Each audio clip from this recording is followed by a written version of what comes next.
Yes, sir. Officially back at it. This is Boog Nice coming at you with another episode of the A.C.B.A podcast. Who's here tonight? Got my man Colonel Crackers, my man What's Emiya up, you guys? Starlock, Pharaoh Black, Rick Dom, and we back at it. Another week. Christmas just passed. We still gonna go in with Got another my man episode. Colonel Crackers, Somebody say something. So many speakers on. Yeah, that's me. Rick Dom. All right. Yeah, we have no lives, so we back. We ain't doing Now shit. we're good. We're back on this.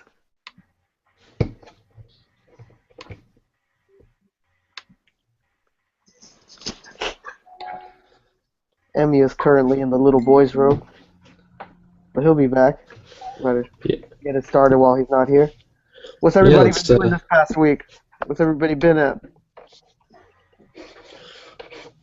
No. Well, I'll go first real quick because it's been 2 weeks for me. Yeah, you've been gone for a minute. Let them know Yeah, where I Fox. spent last weekend camping with a couple friends here close to Santa Barbara. That was pretty fun. Spent a couple days up there in a nice little cabin.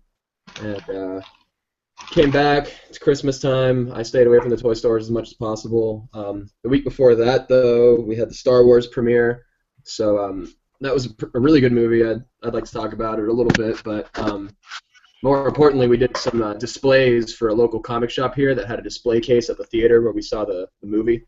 So me and the Beltran brothers got to put together a couple A.C.B.A displays and put them there in the cabinet. And they're still there, actually. We got to go pick up our figures at some point. But it's been cool seeing people, we were there the day of the premiere and seeing people come up to the displays and even take pictures of it. Some guy on Instagram actually tagged me in the Beltrans saying, hey, look what I saw, whatever. His name was Articulated JP or something like that. So it's cool. No, I like the response that people have been giving us and saying it's pretty cool. So that was a fun thing to do. Hope it flourishes into something more with the comic shop. We got a couple displays we're working on for their store as well. Other than that, we're just buying figures and buying Christmas presents and whatnot, saving money because I'm going out of town again in a little bit. But we'll get to that in a later topic, right, Rick? Oh yeah. Well, what you been up to this past week? Took it easy, man. I wasn't trying to do too much. Like we discussed before, I'm not like huge into Christmas. I did get a couple things that I bought for myself, and my girl actually got me a new camera, so that was cool. I didn't really get a chance to mess around with it too much yet. I recorded a little bit of video, so that was cool. But, Oh shit, what camera you get? it's not like that. It was just a basic camera for me to shoot video. It's a Sony 830. I don't know what that is, but yeah, it was just a video with. But yeah, I did that. I got that, and on Thursday night, I went over to my parents' house, and we had like a little game night, and like my family and close family came over. We played some games and drank and ate and stuff like that. And on Christmas Day, I literally just laid up the whole day. Just pretty much just stayed in the house. I didn't do nothing. So that was pretty much it. But a lot of the stuff that I talked about from last week that I was supposed to be getting, I got the Kylo Ren in, which is right here, which is cool, which I really like. Well, a few little minor gripes, and got the S.H. Figure Stormtrooper in, which I really, really like, which I'm about to go all in on this and try to get 10. Rebel Tech Ultron, I missed it yesterday. It came, so I'm going to have to pick that up tomorrow. What else did I get? The camera. I got a couple more things. I can't really remember right now. Oh, I got the Ultimate Freddy Krueger. That was a gift from my man Morgan, and so I set that up in my NECA shelf.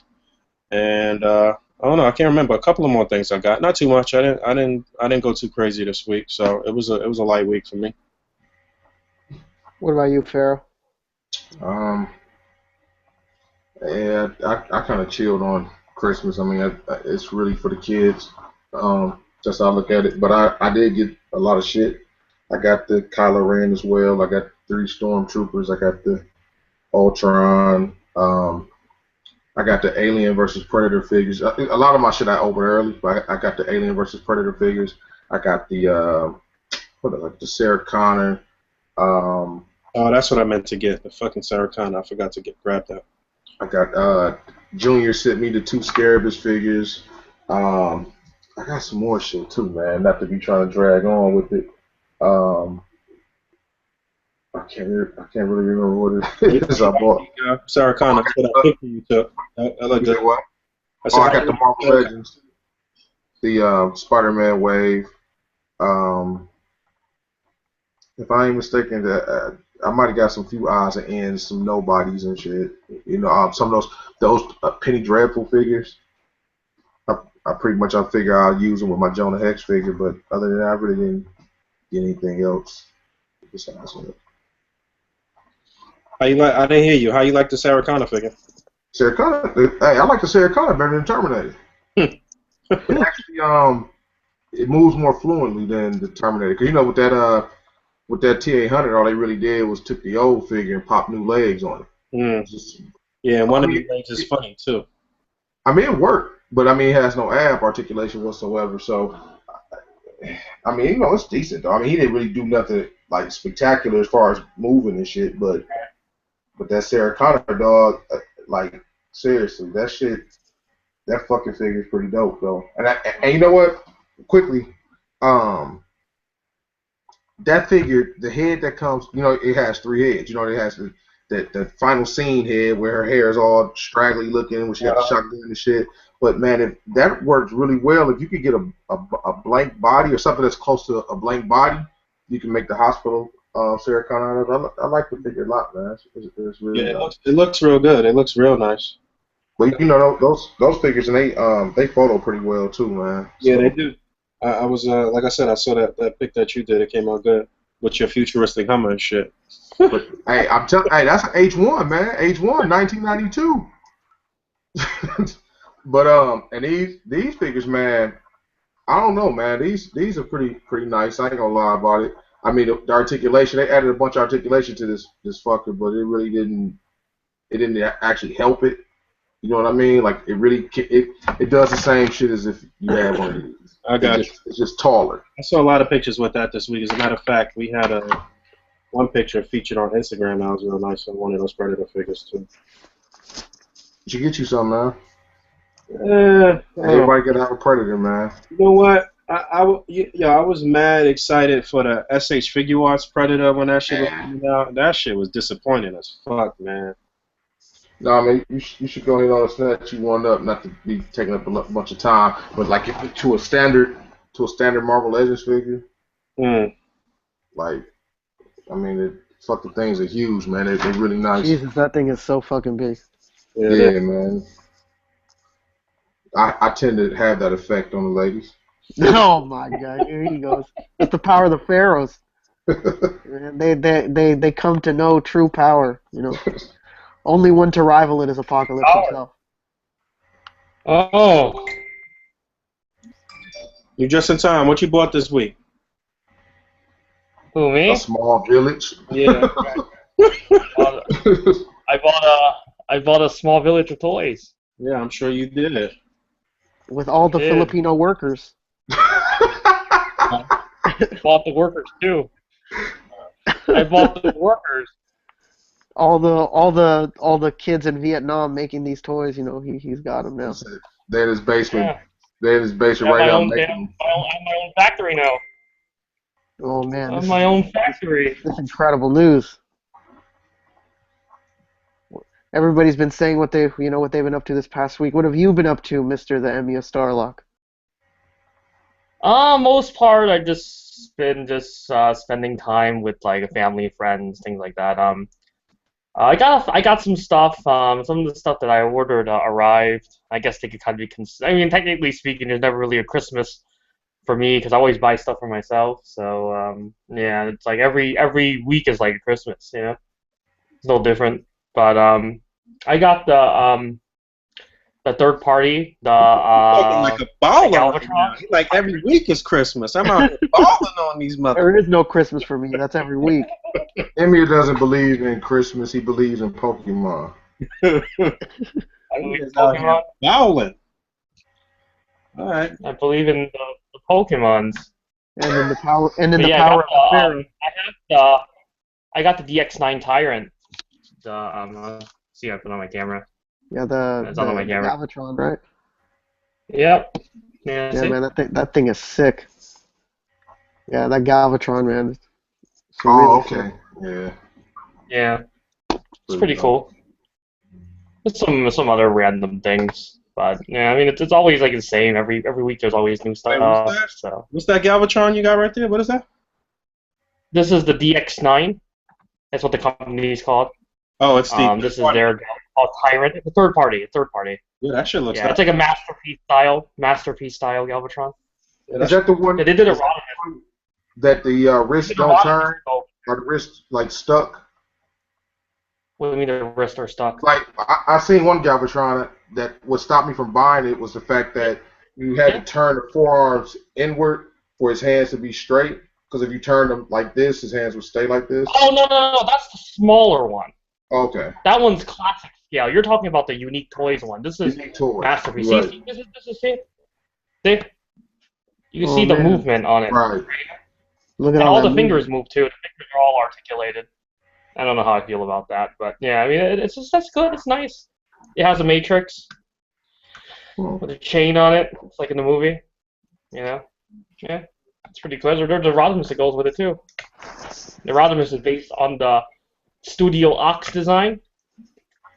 It's pretty good. Oh, Yeah, okay. that- Is that the that carry? That's not the all-in-one Rodimus, is it? For Masterpiece style one, third party, yeah, that's the only one right now. Okay. There's other companies are probably gonna be doing someone. There's a hot rod coming out from another company, but not Rodimus. Did you order the Masterpiece one that's coming up?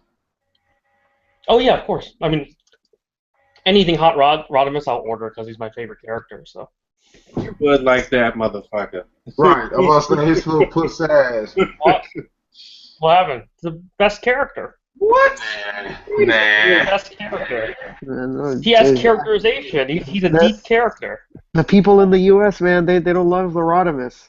Everybody in the U.S. hates Rodimus, man. I thought that was the Character. consensus.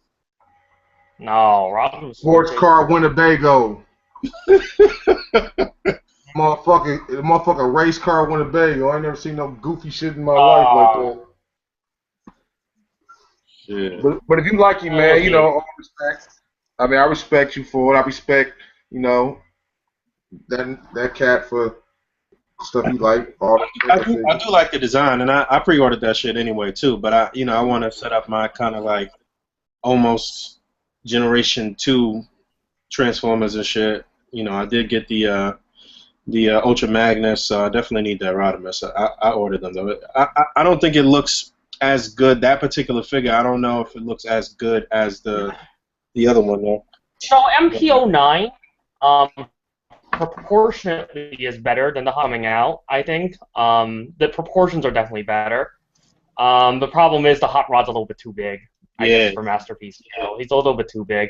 That one's definitely meant to be Rodimus Prime. So Rodimus Convoy. You know, however, you know, whatever. Rodimus Convoys. Yeah. I call it Rodimus Convoy, but that's just because that's me. So. I guess, you know. You see did you guys peep out the I don't know if you guys watch Ash versus The Walking Dead or was it is it not Walking? I'm tripping. I said Walking Dead. Ash versus the Army of Darkness. I'm fucking tripping. I haven't peeped it. But I see that Nick is doing the figure from the show or whatever. Which really? Actually they did something that got me excited. Actually, that and the fucking Nathan Drake. I'm actually kind of excited for him. I was just guessing last week. I got this this Nathan Drake statue that apparently Hot Toys made, and I was just thinking. Sideshow made it. Oh, Sideshow made Sideshow. it. We all fucking up today. The Sideshow. The one you got is the one that came with the collector's edition of Uncharted 3. Came with Uncharted 3, and I was just thinking, I was like, man, I'm surprised, we don't got a really good Nathan Drake coming from NECA, So. You know what's crazy? I never played the games they're until awesome. this really weekend. Like I bought them. I bought them all. They got them for the PS4. All three of them on one disc. And I'm playing the second one right now. I ran through the first one. I'm playing the second one right now. And I actually like dude, man. That punk is alright. Yeah, and they're fun games too. Good character. The games are fun. You know. Yeah, I like Nathan Drake. I'm surprised they haven't hooked him up with Lara Croft yet. Oh, people do it fictionally all the time. So wait a minute, NECA is doing this from a current show that's happening right now? Yeah, the Ash versus the Evil Dead. Army of Darkness, Evil Dead. One of it's the Evil Dead, man. I'm fucking up, but Do they normally have like current properties that they do figures for? I don't feel like I've heard that happen. I don't know if Fabio knows that he's muted. look at him. Just look at him. Look at him. Catting away. Fabio, we can't hear you, NECA King. Your mic is muted. NECA King, we can't hear you. Can't hear you. You obviously can't hear us either. Can you hear me? Yeah, we're gonna have to hit him in the side chat, but Oh man. Yeah, he can't hear us either. This is really weird. Right. You can't hear anyone, huh? Oh, there we How about go. now, He's you guys? unmuted. yeah, There you go. Okay. You must have had a This whole shit bunch of muted me shit on its own. about NECA for a minute. Yeah. I was about to step on your guys' toes here, pump some brakes over here, but anyway, yeah, they announced a bunch of stuff over Christmas break. For Ash versus Evil Dead, they're going to be doing the old Ash, the El Jefe, I guess is what they're calling him, and they only revealed like the first resin sculpt, so I think it's still a ways away. But they also revealed a couple weeks before that that first demon that possesses that girl that they travel with. I don't remember her name or the demon's name. Some archaic ass, Aramaic name, but Yeah, the demon with no eyes or whatever. yeah, with no eyes and the weird like tusks under his mouth. Right. So that's pretty cool. That's all we've seen so far from that. But they're gonna be using that as like it's the first time they're breaking like their no television property rule, but they're using it to relaunch the classic Evil Dead line as well. So we're probably gonna be seeing an That's ultimate. what I was just Ash asking slot. about. I don't know if you heard when you was. Yeah, I heard you. I just didn't know I was not being able to be heard. But So this is the first time that they've done like a current thing that's currently on television. basically, All right. it's the first time they've really done television at all. Hmm. The show is But, the show. like I is said, they're gonna be entertaining, doing it. man. It is entertaining. I actually just caught up on it last night on whatever's current right now. So I think there's a new It's episode tonight. an but entertaining show. It's pretty, yeah, it's cool. It's it's got that same over the top campy horror gore. It's weird to describe, but it's decent enough. It's entertaining, and I like that it's only 30 minutes. If the episodes were like an hour long, it definitely would drag. You crazy, man. Those episodes need to be an hour, man. It's like as soon as I start Really? watching, it's over. Yeah. Okay. No, I like that we disagree, Pharaoh. I think that's cool. But they announced a bunch of other stuff over the weekend too, over the Christmas break. They're going to be using that new AVP body that you were just talking about. They're going to be doing the Predator from Concrete Jungle, which was the Xbox game, the original Xbox game. And I like that they're going to be doing a lot of the newer Predators on that new body because, like you were saying, the articulation it almost seems like it's the same, but there's a good amount of it that's movable. I like the double jointed elbows. I like the diaphragm. I like that the wrist swivel is separate from the hand swivel as well, so you can rotate the blades which way you want. And they have the flippable computers, which is freaking awesome. But you know what? While you talking about the flippable computer or whatever, he can't touch it. So I mean, as you see, I have it open. He can't get his hand over to it at all. I mean, I'm pushing his hand. You could swap the hands on him though, and have the open hand, which will actually reach over a little bit more. Any of those Predators could swap hands, including the new ones coming out. Of course they can. They're all the same damn body. Exactly, but that's like something that they tout on the packaging, like all AVP Predators are compatible in armor. So, for example, you could swap out their gauntlets too. Like if you just pop them off at the swivel, you could swap it over to another Predator. So we're gonna end up with 2 different Scar Predators because the next wave is gonna have the masked one, as well as the Temple Guardian and the Ancient Predator from that flashback sequence. It's a terrible movie, but I've seen it like many, many times. So I'm happy to have these Predators just because I like that they redesigned them just a little bit. Did make them big as hell, like those linebacker bodies that they had in the movie. But I think my biggest complaint on them is that they're a little too yellow. They're not as pale as they should be. I don't know if that's a weird complaint, but they're just a little too yellow to me. I think the ab crunch. I like the fact that they give you the waist. You could turn this thing a little bit and you can rock it, but you cannot bend them forward much at all. Not enough to make a difference. And that's like one of the biggest wastes to me when you give a figure an ab crunch. You can't fucking move the damn thing. But it's still, it might just be on your version. It could be a QC issue. Some of it, you know, some of them are probably more movable than others. I think mine. I mean, I don't want to take it out of the detail right now, but I had a pretty good time just posing it around and moving it. On some of them, it was a little bit hindered actually, just from the armor rather than the articulation. I didn't have that problem. But I'm talking on the Scar Predator, which has like that piece on the front. But yeah, I just got those Predators earlier this week. I also got the Ultimate Jason, even though I was a little skeptical after I saw your QC issue on it. Yeah. And mine is a little bit wobbly too, interestingly enough. What was the QC issue with the Jason? My legs His is, were like, you could shake the figure and literally the legs just did this shit.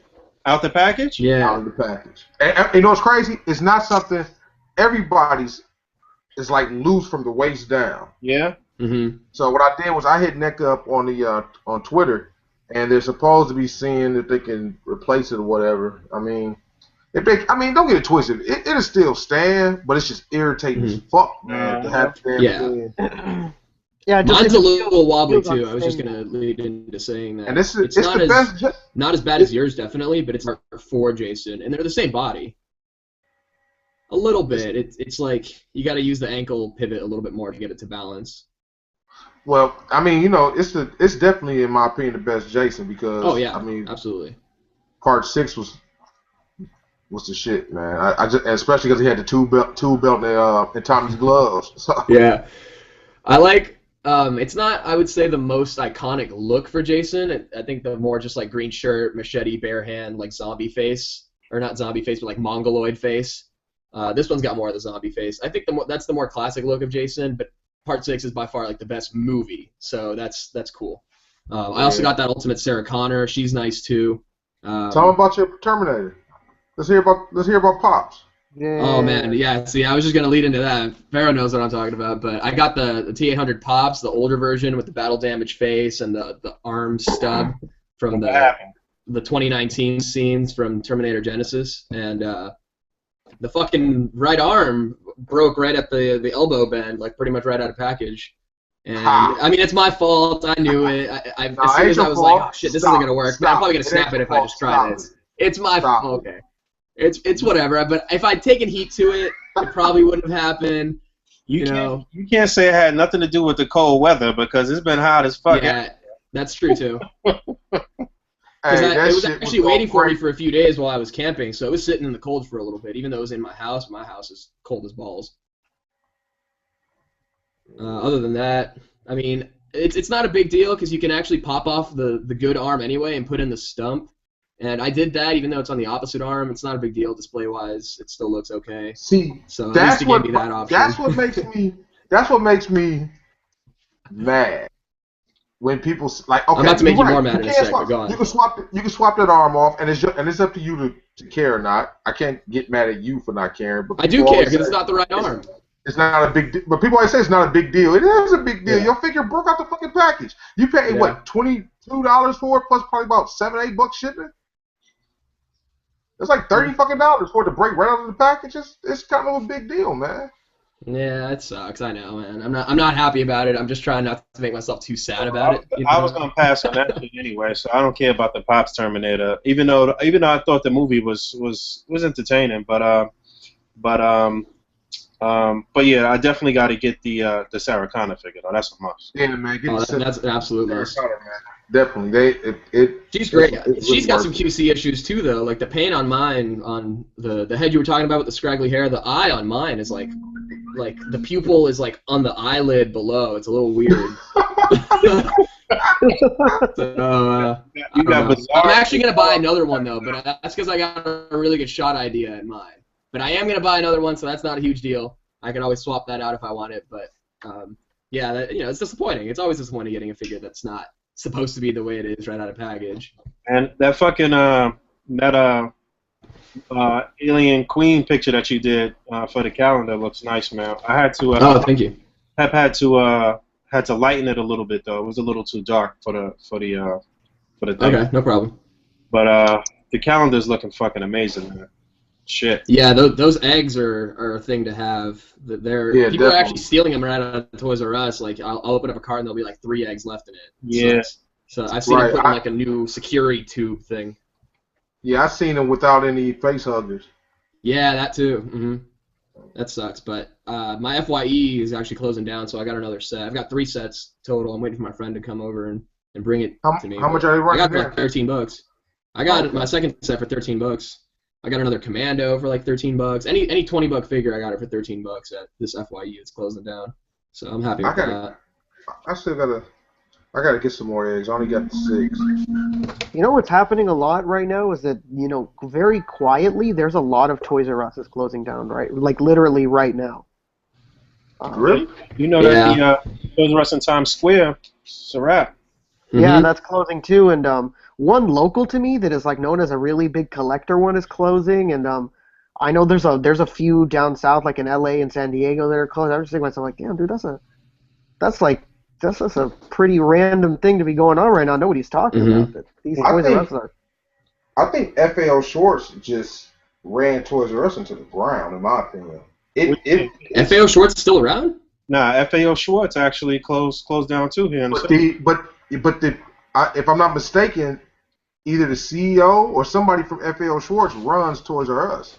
That's why they have the FAO Schwartz department in Toys You R Us. might be right because it's funny when I went to I believe it's actually Toys R Us owns FAO Schwartz. I don't know. I think they bought out FAO Schwartz. That's what I'm supposedly told. I could find I out. mean, you could always ask Danny. He would know. Right, that's what I was gonna say because when me and Danny went to Force Friday, some of the people that he knew that was at the Toys R Us in Times Square had originally come over from FAO Schwartz before it closed down. So yeah, they definitely connected in some type of way, but I'm not sure which owns what. Well, the prices didn't seem to get jacked up until the FAO Schwartz part of it came into play. Well, Then everything went up. FAO Schwartz has always been on some bullshit as far as pricing. Everything is Right. priced there, so I don't know. Man, listen, the deluxe Transformers. I was just there, and you realize it's Milwaukee, where we still paying $20 flat for Marvel Legends. Mm-hmm. When they want $22 for a $14 Transformer. Yeah. I'm like, you gotta be out your fucking mind. Yeah, FAO Schwartz has always been overpriced. And here, especially where it was located, it's a big touristy area. It's New York City, so they was hitting these tourists in the head crazy for. I bet. A New Yorker would never step foot in that shit unless it was just to be like, show your kid, just show your kid. Right. Would you say you're gonna be in there shopping next to Jay-Z and shit? Right. So. But that's how that shit always was. Yeah, so be on the lookout. No, they never announced it or anything, but like there's just a shitload of Toys R Us's from what I'm seeing, just randomly the day after Christmas put up store closing. What's going on? You see the Marvel Legends 3-pack is on sale. Yeah, I saw that drop. I was just gonna talk about The that Ultron today, one? too. Mm-hmm. Well, You know what happened at my Target? At my Target, I walked in the other day. Kid you not, there was about like 50 of the Radioactive Man, Miss Marvel, and Captain America 3-pack. Oh. I saw that in my local Toys R Us. How much are they? Oh, they're full price. I was pissed. Oh, I need another one of those caps. Yeah, I wanted the Miss Marvel, and I was like, oh man, they must have just found them in the back or something. Like, I'm gonna get these for the low. And then I ring them up, it was like $49.99. I was like, man, get the hell out of here. It's like a year old. I'm not gonna pay for this. Yeah, they'll be on clearance. You'll see a whole bunch on clearance this week. Watch. Rick, you get any new wrestling figures? Any hot new stuff? Yeah, man, oddly enough, that's what I was gonna say. Because I haven't done my portion of what I've been up to. I got really lucky. I got really lucky with a bunch of wrestling figures. I finally found, Nikki Bella, which I couldn't do for the life of me. Good job. I finally found a Paige. That was another accomplishment. I couldn't find her to save my life. And I finally I picked up one of those. I hadn't had one just because I was so depressed that he wasn't in the company anymore. But I got that Del Rio figure, that older one that's in the JR Build-A-Figure wave. Okay. And he looks a lot more like he looks a lot more like that now, actually. Like, with his attire and stuff like that. And, so I got him. That's the one with the red attire, right? Yeah, with the red attire, yeah. Okay. I went to some random toy shop and I got a dumpster, and inside the dumpster, I didn't even check because it was taped up, and I just wanted to take it. Inside the dumpster was like 7 belts. So Ooh. I got a fair amount of belts. Some of them were Jack, some of them were Mattel, but it was actually a good wrestling week for me this past week. A belt is a belt. Yeah, it was for man. me too. I was actually looking for the Walgreens Daredevil, which I found at this Walgreens that I stopped at. Oh, but they the also same had, thing that happened to me. I got the Walgreens Daredevil as well. It was right after I'd stopped at True and I'd found another suited chameleon body, so that was pretty good coincidence. But at this Walgreens, they also had a bunch of the new elites. So I got the Dolph Ziggler, I got Damien Mizdow, and one other I can't remember. But I got a few good wrestling figures that I wasn't really looking for, but I happened to find them, like the Ascension 2-pack and J&J Security. Nice. Oh man, I need that J&J. J&J Security is probably gonna be a peg warmer though. Really? Because of that? Because so. it's not elite articulation, huh? Yeah. Yeah. And Triple H is gone now. Holiday season, Triple H is swept off the pegs because they had that buy one get 150% off all WWE. So parents probably just grabbing elites and then grabbing Triple H 2-pack. They recognize the name and they're just like, we'll take this one. I found what's his name, The Godfather, and oh yeah, The Godfather. Nice. Yeah, I didn't buy it. I started to, but I mean, I don't got any hoes, so I mean, what the fuck am I buying a pimp for? The conductor of the hose train. The conductor. Like if I had some hoes to put up in the setup, I would have bought him. Yeah, I need to find Charlotte, man.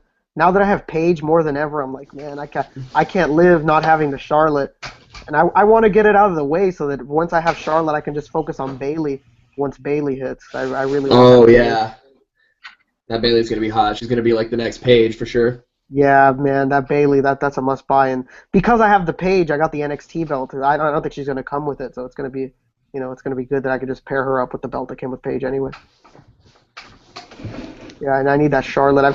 I've not found her anywhere, and I always get so mad. I watch well, it's not like it's his fault or anything. He's a good dude. I watch Glenn Webb's videos in the UK. Have you seen? Oh yeah. Have you seen how many legends, how many elites and stuff like that are everywhere? Mm-hmm. Like just crazy. It's like Funko Pop walls here. Yeah, all these stores have these giant walls of Funkos and nothing. I look at it, I'm like, dude, what the fuck? There's like 5 Charlottes on pegs. There's like multiple pages. I'm like, what the fuck is going on, man? But those wrestling figures, not that popular in the UK, maybe. I don't know. They don't look like the fucking cat. Very few wrestling figures look like the actual person. I wouldn't say that. They got pretty good heads. Yeah, some of them are better than others for sure. I look at them sometimes. I'm like, this doesn't look like dude at all. Like I like the ones that don't look like dudes at all, though. Some of them are good for like extraneous personnel. Like I took one of the Dean Ambrose from like I think Series 33 or something. One of the ones that doesn't look like Ambrose at all. And he's still in his Shield gear, so I just took off his vest, and he's got like a black T-shirt underneath, and I put like a WWE sticker on here, and then he's my cameraman. I gave him the J&J Security camera. Oh, yeah, and this figure here, believe it or not, this figure took a fall, and look, broke right off the peg.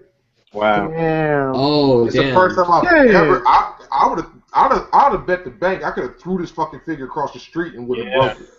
Like, that shit was. I was like, damn. That doesn't really happen with WWE. The only thing that will get caught and break with WWE is usually just the ankles. But never anything else other than that. And this was probably my a lot of their ankles are frozen on elites. Yeah, a lot of ankles are frozen, and my friend helped me open one the other day, and he was trying to force the ankles. Like, dude, leave the fucking ankles alone, man. I'm not gonna move. You're gonna break my shit. But Mattel is bad with ankles, Rick. That's the same thing with DC Universe or Masters of the Universe Classic. Those ankles were horrible. Oh man, I only had a few Masters. I think I only ever owned like 20 or 25 or so. Only 20 or 25, huh? Hey man, that line is big. 20 or 25 is small potato. Speaking of bad head scans, though, that new Sting, terrible. I hate it. But I like the attire. Oh my god, that new Sting is terrible. They can keep that. Which one is that? Yeah. What's it called? It's the I don't know what series it is, but it's the one from his. It's the newest series, and it's the one from his Raw debut. He's got the red Oh my shirt. god, The how black and red one? trash. He's got the receding Fabio? hairline and those tiny little eyes, almond-shaped eyes. I don't get him, man. And like the Is weird, that the black and weird red belt. one or? Yeah, it's black and red Okay, yeah. Mhm. with like the really shitty coat. Yeah. The one that looks like fucking Brandon Lee. Oh god, he looks like Brandon Lee. Oh my No, the god. defining moments one is still better for sure, but Oh man, for sure. uh, I have 3 of the defining they moments. I botched can it have on this one. That defining moments one is great. I have one without the jacket. I have one with the jacket, and then I just have one Mhm. just to do whatever the hell I want with. But those coats are horrible on that figure. On the Yeah, defining moments. Yeah, that's no. I don't know. Whichever one has the plastic coat.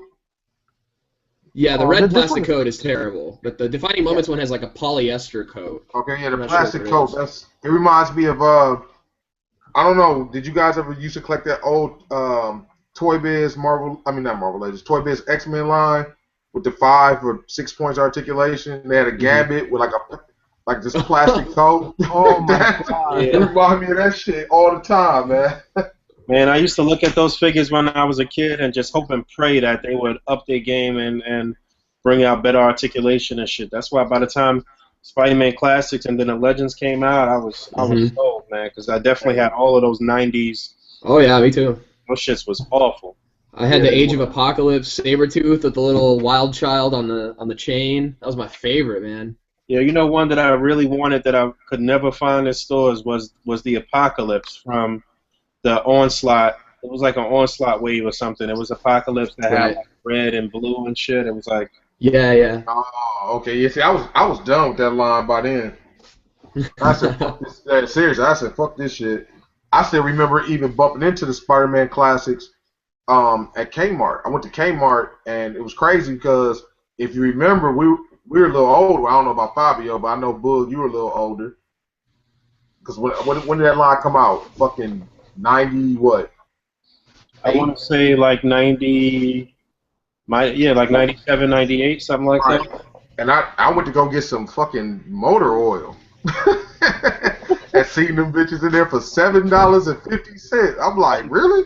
I was going to fucking college at the time, and down the block from where I was going, it was a comic shop.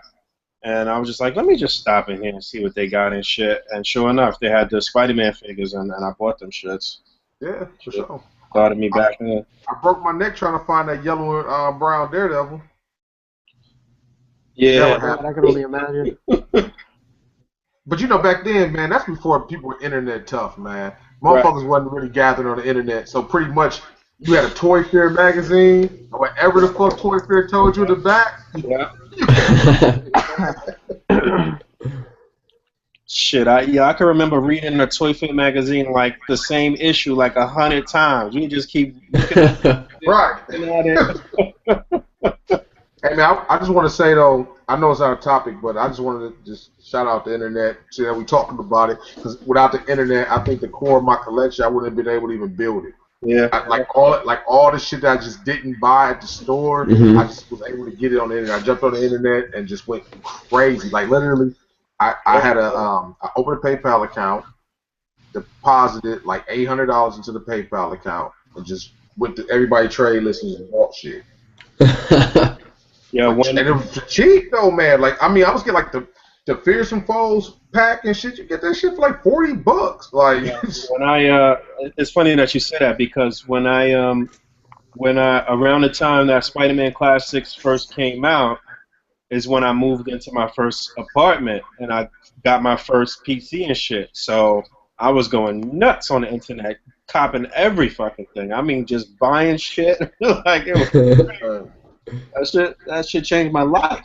yeah, man. Hey, my girl, I used to stay on the internet, man, literally like all day. Right. It was days I never moved. I was on it. Like, Yo, mind you, you was probably going to the same like 4 or 5 pages over and over again. Nothing else. And shit. I was going to MarvelLegends.net. Right, that's MarvelLegends.net.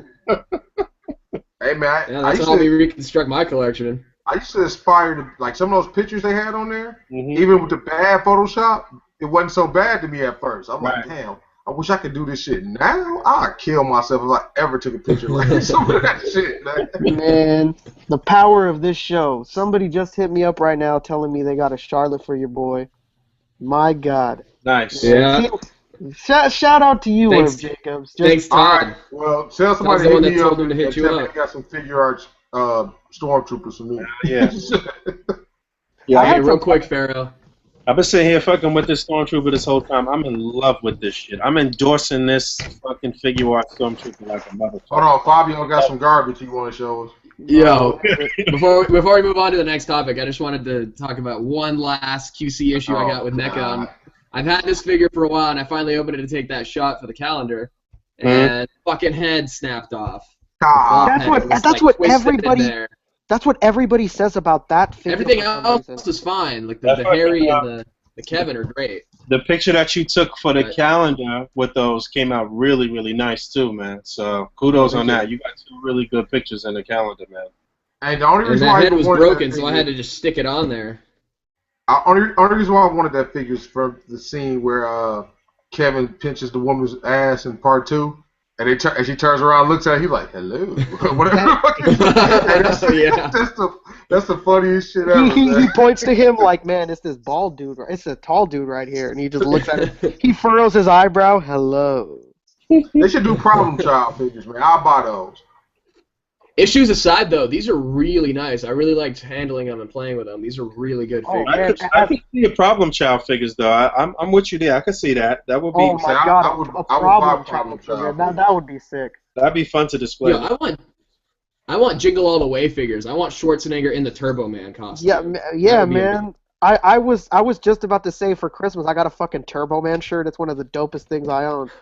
Somebody, So jealous. It's that dude saluting, and then it says it's Turbo time. I was like, damn, man, I'm over here living the lavish life now with this Somebody Turbo had- Man shirt. too, and I had said it before too, but I saw somebody else talk about it. But we should get there. NECA should try to do Running Man.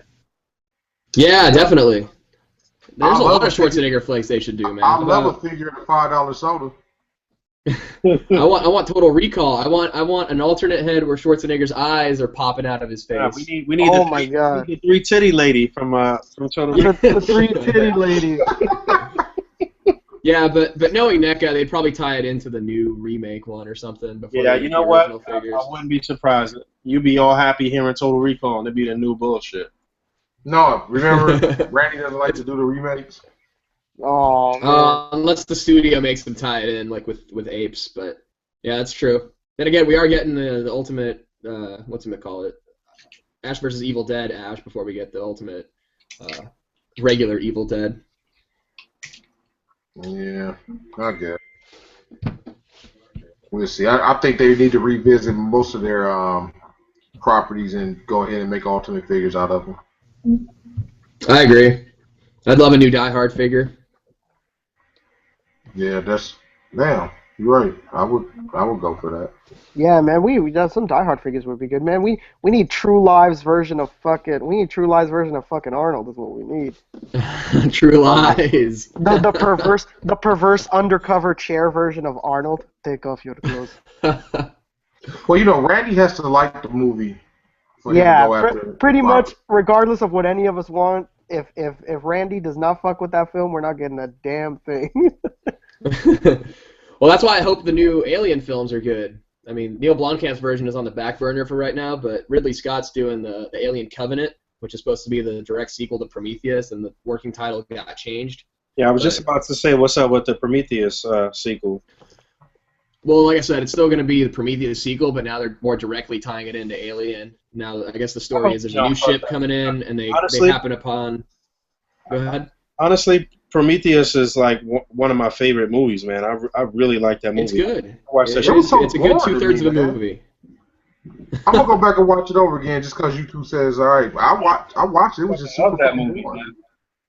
There's a lot of shit in that movie that could be taken out, and it would make it a lot better. And a lot of that is a result of Damon Lindelof and his Lost style storytelling of raising more questions than giving you answers Right, yeah, in a way to create drama. But that doesn't create drama; it creates frustration with your audience. Right. I could definitely recognize that it was a lot of issues with the movie, but with all of that aside, like the visuals were crazy. Just certain aspects of some of the questions that they left unanswered actually make the movie more intriguing to me, actually. So, like, a lot of different things, though, was just like, it was a lot of stupid shit that they should have tied up, but Mm-hmm. I really like that movie a lot. What's interesting about the sequel, though, is that we're not getting any mention of Shaw in the description of the movie.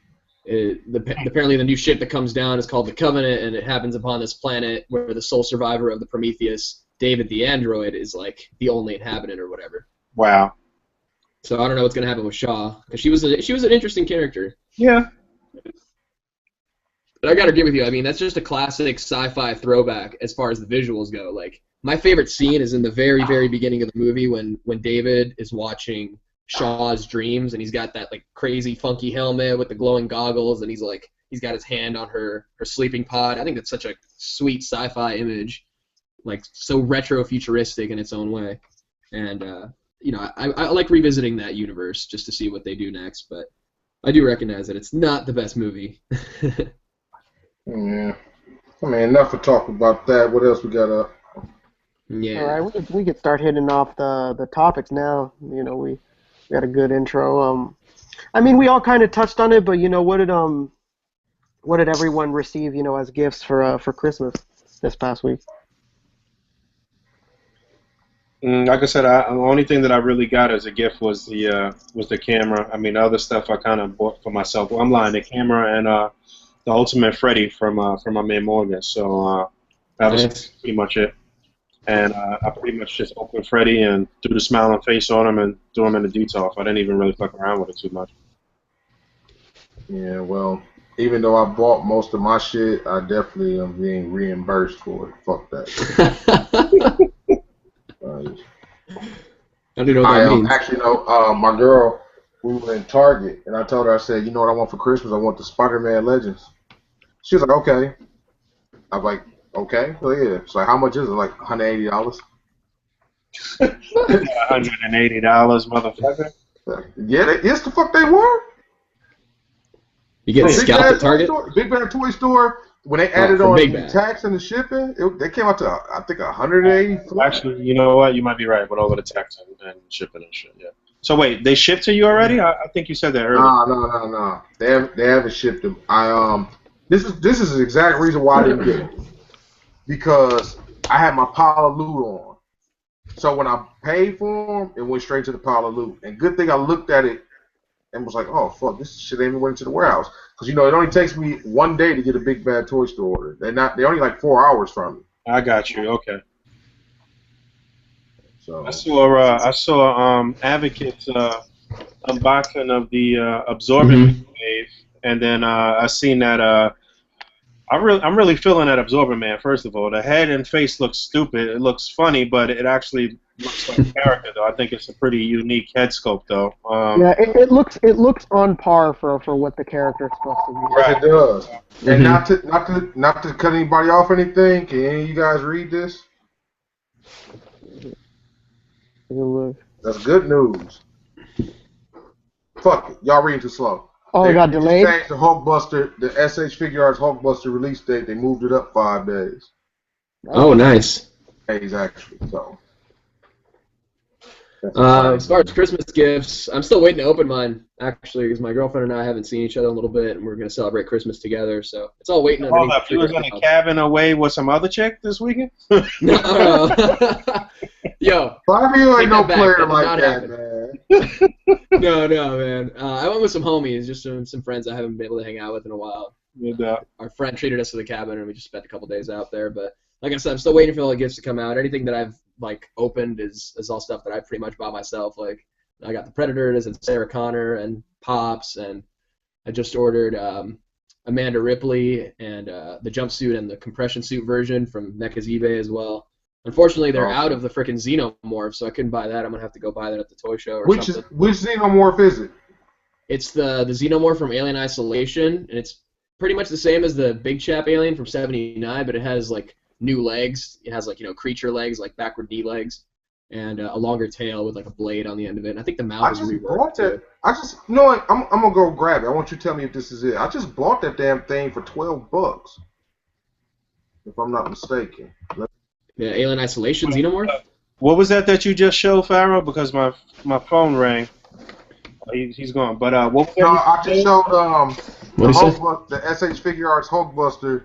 The release date moved up 6 days for anybody who ordered it. So. Okay, I just got the same email. That's what I was asking. Oh, okay. Okay. Oh yeah, and what I was gonna say, I don't know what my sister calls me at the same fucking time every week, knowing damn well I'm on a podcast. But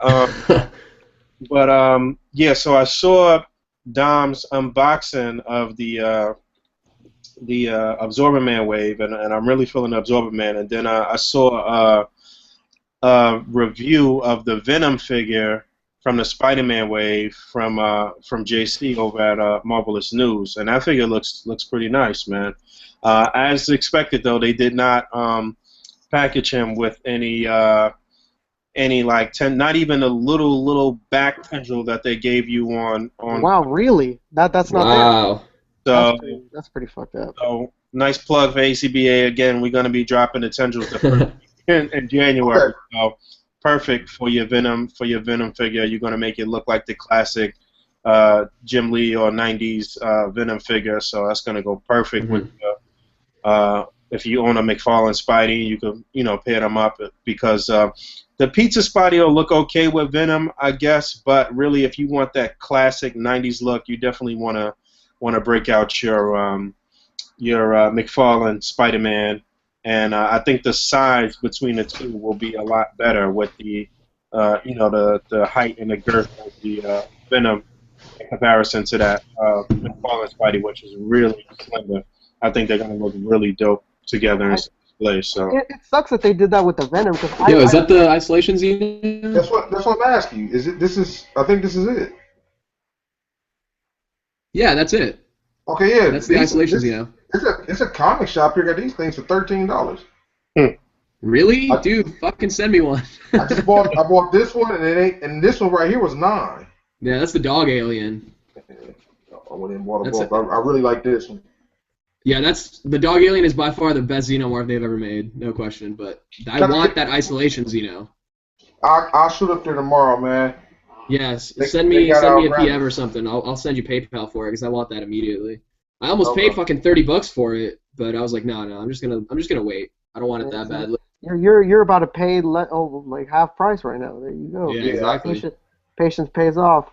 Yes, sir. But I did get the other stuff from the NECA eBay, but I was just disappointed they didn't have that one. And then, yeah, that's pretty much it for me, honestly. That Venom is disappointing to hear about without the tendrils, because that fucking Scarlet Spider-Man ended up coming with interchangeable pieces to make him Spider Carnage, which is sick. That's probably where the budget went. The tendrils missing. Can you just use the ones from like Agent Venom or something? Oh, I'm sure, but it's kind of something that you just figure like, man, you better give me this damn piece of little plastic for free. Like, what is this? Right. Just recast the Carnage one or something. Does he come like 2 heads or something like that? Yeah, I think he comes with 2 heads. I mean, man, fuck that. We got the A.C.B.A. tendrils anyways. We don't need that shit. Right. I'm saying. Garbage.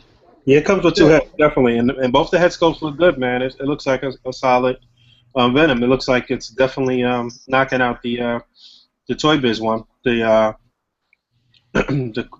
Toy Biz classic looking one. So it's looking good, man. I don't know. By far, the best Venom though was still the Marvel Select.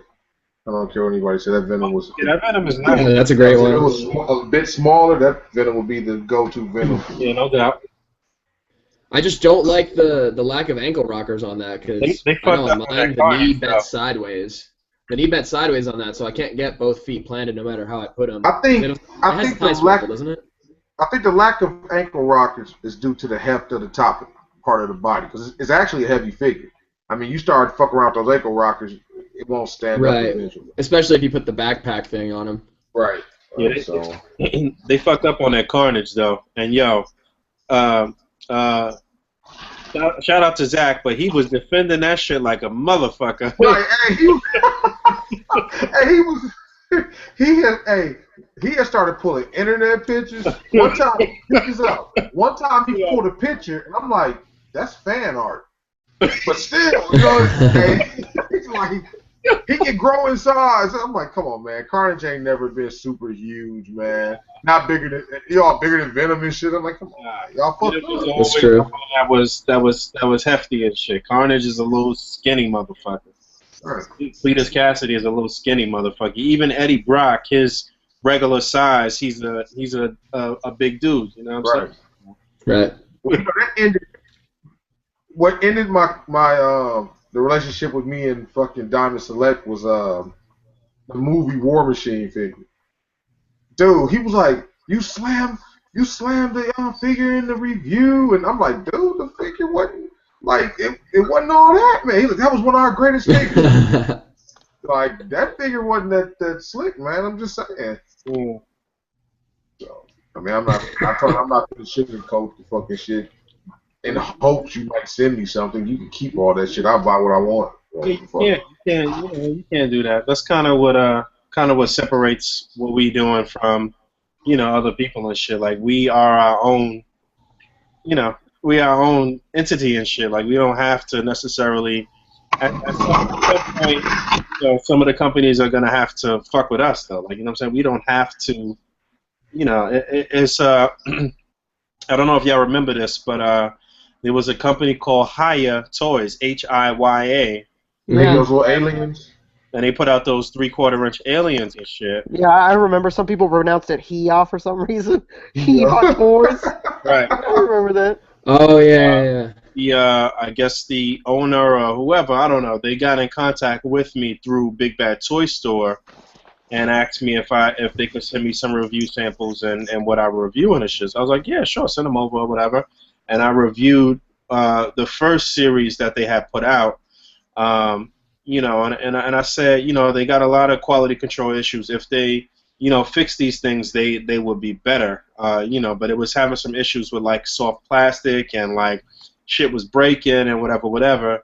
And I gave it a fair review. But by the time they sent the second series or whatever over, I said, fuck this shit in the middle of the review and said, this shit is trash. I can't promote it.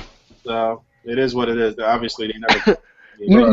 It's funny you guys talk about Diamond because it looked like that dude. Some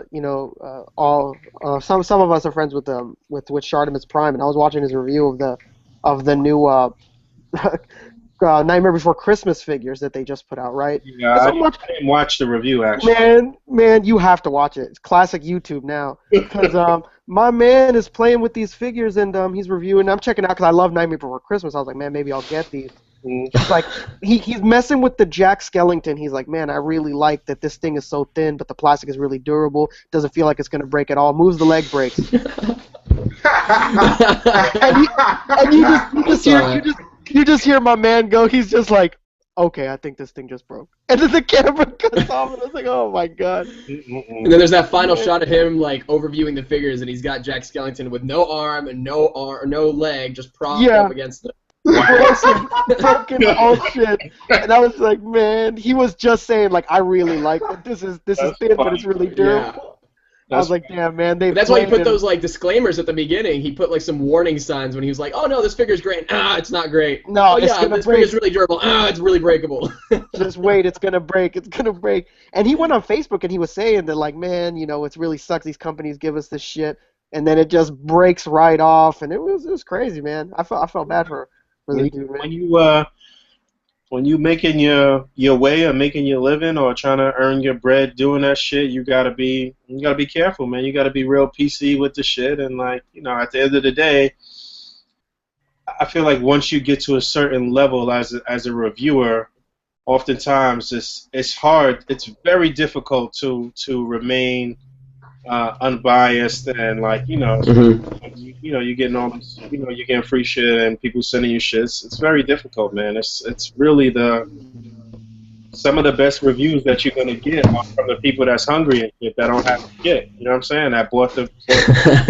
So it is what it is, and not to take nothing away from Russ and shit. Obviously, he's one of the best reviewers and shit, but like it is what it is, man. Oh yeah, one of the top reviewers around, and he's a good friend of ours, and it was just fucked up, man. I was watching this shit. He was trying to give him ups, and then all of a sudden it just breaks on him. Like, damn, man, this dude is trying so hard to be nice to these guys, and it just breaks right on him in the camera. Like, I'm glad he left the shit in there though. He left it. Yeah. Yeah, he kept it real on him, and I was like, damn, man. Well, you have to. I mean, to a certain extent, you have to be honest with these companies because they. I mean, the bad reviews stand out more than the good ones, I would say. So they're gonna look to those bad reviews and those QC issues and be like, okay, well, I know what's wrong with the figure. I was looking at this Batmobile, and I was looking for the hole in the top for the longest. You know what I'm saying? I was watching. I'm like, damn, my Batmobile has a hole in the top. God damn it! That shit is not a big deal to me. I love that. No, man. Yeah. I mean, not even pointing on a certain reviewers or whatever.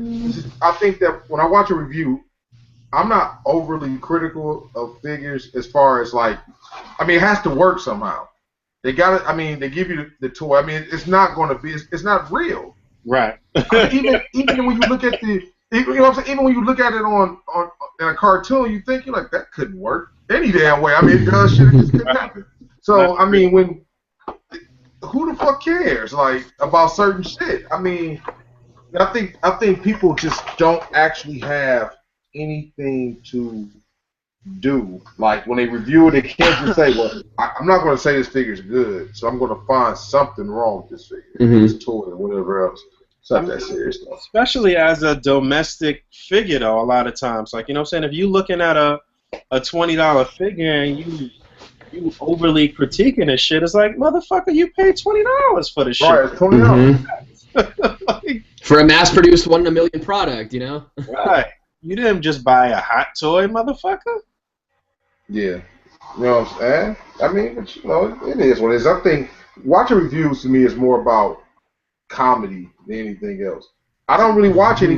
I mean, when I first started watching reviews, literally, it was some dude who had the figure standing here like this, and he was saying, it has joints here and here, and I'm like, can I get this? You know, and that was really important to me. That's why I was saying, like, man, fuck all this extra shit. Fuck the showmanship. Fuck here's the box. Right. And everything. All I want to know is where's the articulation. After that, I turn you off. Yeah. And I watch all the other reviews just to laugh at them.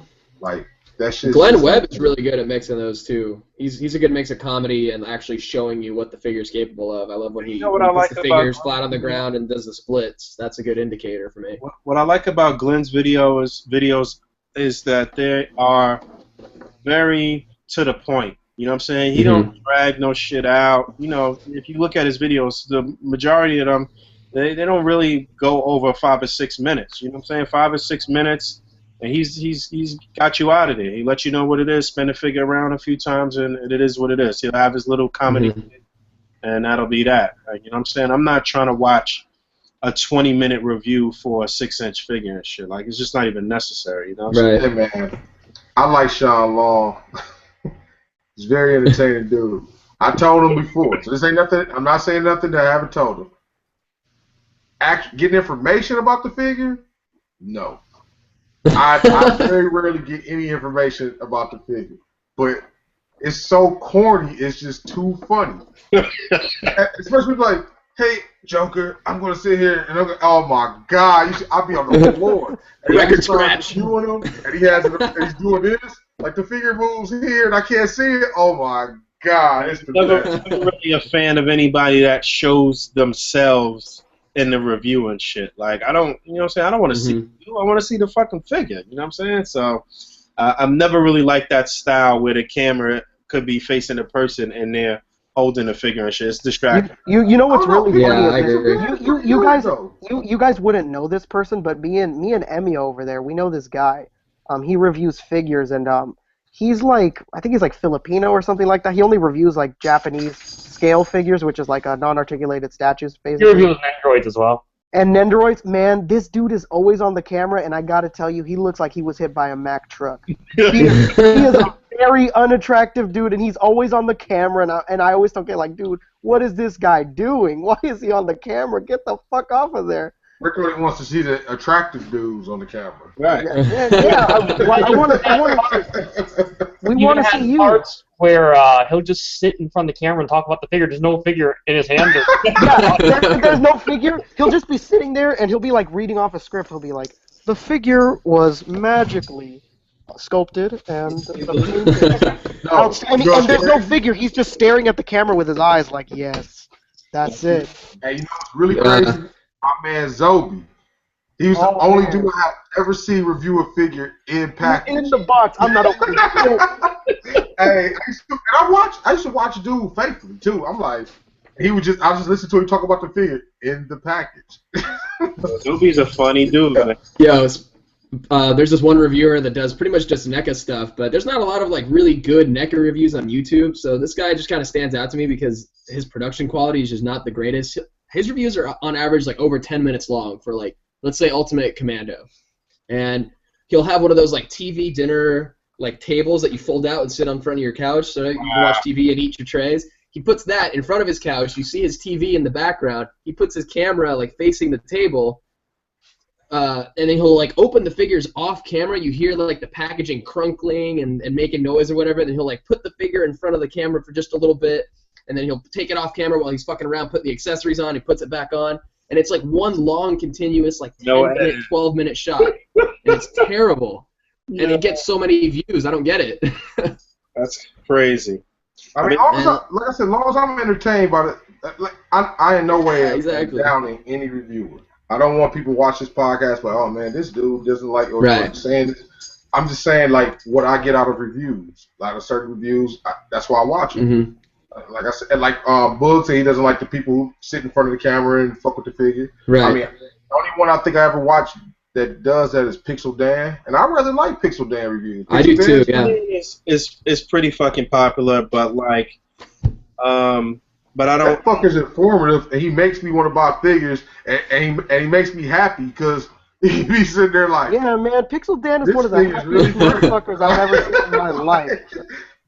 Hey guys, he gets me cheerful as shit. I don't know. Yeah, that there right there. He did the Pixel Dan smile. But I've met him in person though a few times. He's a cool dude. Yeah, man. I watch Pixel Dan. Until next time. Pixel Dan has got me to buy many bosses in the universe. It's comparison time. Yes, right. And I love when he does that with retro figures compared to like the modern remake or whatever. Man, a lot of people don't know this, but Pixel Dan fucking wrestles in like an amateur wrestling promotion. He looks like it. And he's the world champion currently. What? Yeah. He's a world champion. Like 12 notches in my book. Pixel Dan looks burly. Like he's a little dude though. And still review the Master of the Universe figure like just holding you like. Nah, he's a fun dude. He's not like I mean he's not like a skinny dude, but he's not a big dude like that. I don't know. He looks burly to me. Yeah, on camera, I guess, but when you see him in person, he's not like huge. Pause. I mean, all of this is just to say, like, what makes a good review, and it's definitely not a TV dinner tray with your living room in the background and really harsh flash from your camra, you know. Yeah, I want to. I like watching like a less than 5-minute review. I want to see that your review. I can watch reviews in Spanish sometimes that are good. I want to see that your review area is like clean, like, you know what I'm saying, like whatever it is, all white or all black or beige or whatever it is, as long as your review area is clean and you get to the point and shit, you're not stumbling over your words and everything, then I'll fuck with it, you know what I'm saying, like, you know, but I mean, honestly, it's only probably like 3 or 4 people that I watch consistently anyway, but Anthony's Customs is another really good one I'd like to shout out. He does like He's a good dude. Yeah, I met him at San Diego Comic-Con this past year. Me and Emiya over there. Oh yeah. Yeah, he's a good dude, man. He came by our booth and he didn't know who I was. He was just standing there. I was like, man, Anthony's Customs, what the fuck? And he was like, oh shit, and we were chopping it up. A fan. He's like, oh shit, a fan.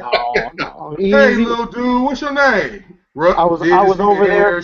I was on a step. I was on a stepped stool trying to take like a over the shoulder picture. It was crazy. Yeah, he's a tall motherfucker. Yeah, he's a tall dude. Yeah, he's a good reviewer. A lot of people like to He does give him really a good lot. game streams too.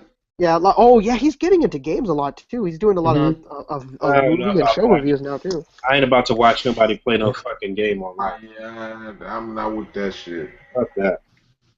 Look at these old Only fogies. time I'm gonna Yeah, watch you play the new form of game is when I entertainment, get you guys. stuck and I need a walkthrough. One of my friends, his name is Johnny. He's like the biggest Anthony's Customs fan I've ever met. You talking about Big Johnny? Yeah, big Johnny. Ha Emiya. Johnny's like the biggest Anthony's Customs fan I've ever met. Only second to Matthew. Only second to Matthew McConaughey himself. Anthony's Customs, man. He's a good dude. He does good work. I like that his stuff is always really clear. Some people like to give him shit for being like overly critical, but his stuff is always crystal clear looking. And Yeah. He's a solid reviewer, but he can be overly critical, no question about that. that dude gets when he buys figures, he gets figures like almost on Keiyo level over here. He gets like a shitload of them at once. I don't know if that's true. Well, no, okay, obviously not. Emiya over Well, here. his review of the NECA Heroes of the Storm Lich King was actually what sold me on it. I just got that incoming as well. I forgot to mention. Yeah, it. I've been watching That's those a Heroes good-looking of the figure. Storms figures. I've been wanting to get into those figures. So I think they look pretty good, and Wait, he sold me on Tobias? those figures too. I want to buy that. I want to buy it. I don't have it yet though. I bought this in the Haven't seen that Flash. one yet. Stay away from the Flash. Stay away from that Arrow figure. This is probably about the only figure besides the Batman? Superman figure. Oh. Well, Batman. Maybe. I mean, it's the first that one first appearance Batman figure. I got the DC collectibles one. I mean, Man, if I see it, man, I'll probably end up buying it because I it's want fucking the- Batman. I want that other series. I want to build that damn. I've only seen Arrow and Flash in the store. I want to build that damn grapnel gun in that other series. Oh, you talking about the Batman versus Superman figures? Actually, I got a set of those on hold at Toys R Us. They can't sell them to the first, but I got a set on hold. But I think I'm just gonna. Everybody's hating on that Build-A-Figure, and I mean, I can understand why, but It ain't a builder. The Justice Buster? hey man, Oh, the I'm grapnel gun, yeah. Justice I'm Buster, liking that grab. what's the name line? And the Justice Buster looks horrible.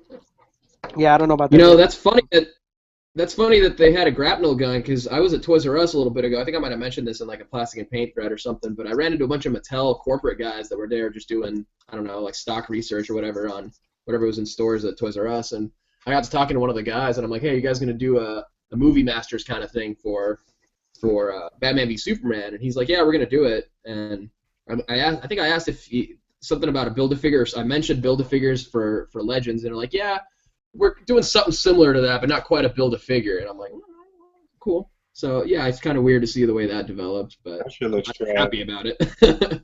Yeah, I mean, the figure's not even great, man. Of course, I ordered the Mayfix.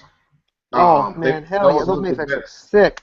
Man, I don't know. I ordered the Mayfix too. I ain't gonna miss out just in case they do hit a home run and shit. Oh But man, I'm, I don't know if you have the Mayfix Vader, but that Mayfix Vader was yeah, I saw Todd's review and shit, and I definitely trust his opinion and shit. And he really liked it. So Mhm.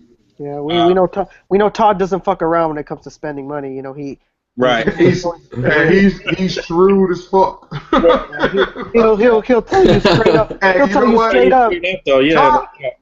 Todd is my boy, man. But Yeah, man. quick- Todd is that the nigga. funniest- He just hooked it up right now with the alley oop for that Charlotte, man. Todd is Well, that. this is the funniest shit ever.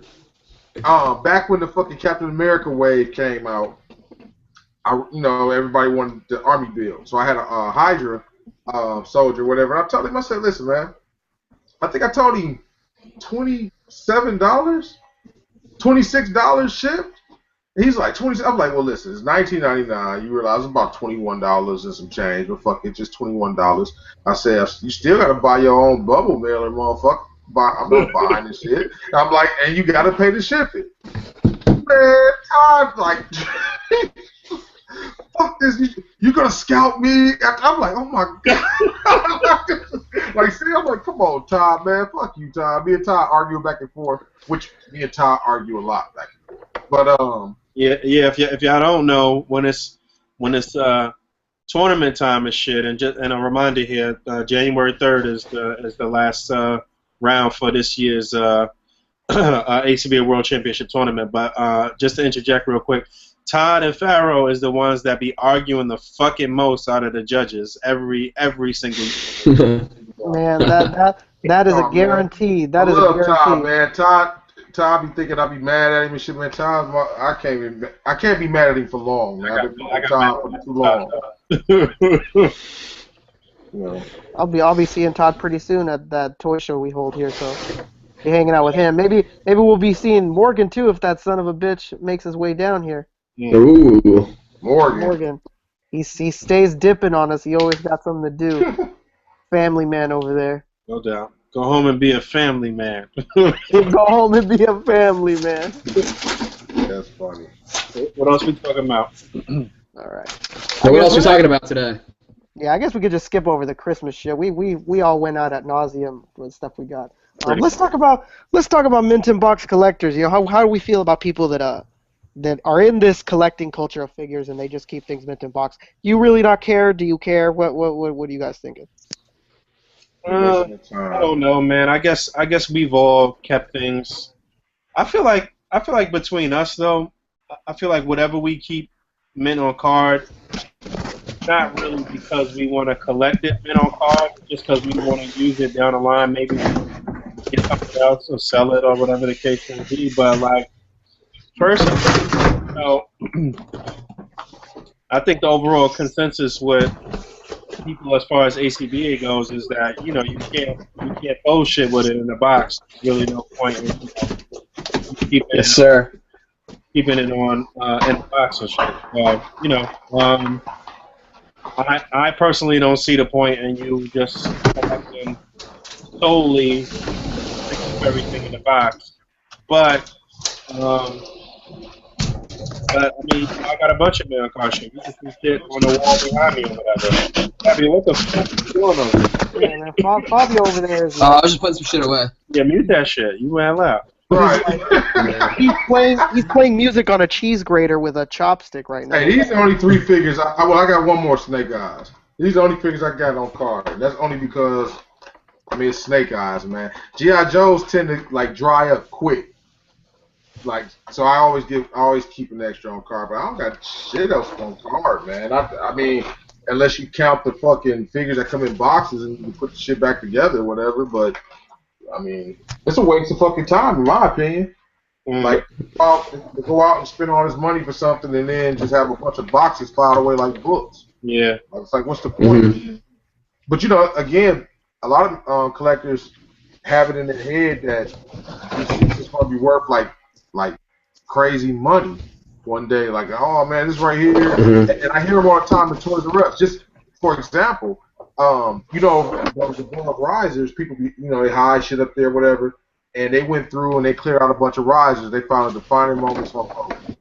And one of the guys was like, oh, man, that thing is worth like $150. I'm like, dude, this thing ain't worth shit. You know what I'm saying? Like, come on, man. The people that say that aren't really collectors, the people that say that aren't really, like, true collectors, like, I've been to the toy show and have people ask, like, is it better to leave this in packages? Is it going to be worth a lot of money? Like, if you're collecting it for that reason, you're collecting for the wrong reason, Indeed. For me, I do keep a little bit of stuff on card. A lot of that is space. I don't really have space to, like, put everything on shelves. Particularly the NECA video game figures. Like, those look great in box, so I leave them in box. And, like, they're open boxes. I can take them out and, like, take them out of the bubble and play with them and then put them back. So I'm cool with that as far as, like, storage that space. Shit is uninteresting, man. Stop it. That shit's crap. I like the way it looks, man. I like you said, taking them off the shelf and, like, just opening them up, looking at them and stuff. Especially, like, to show people or whatever.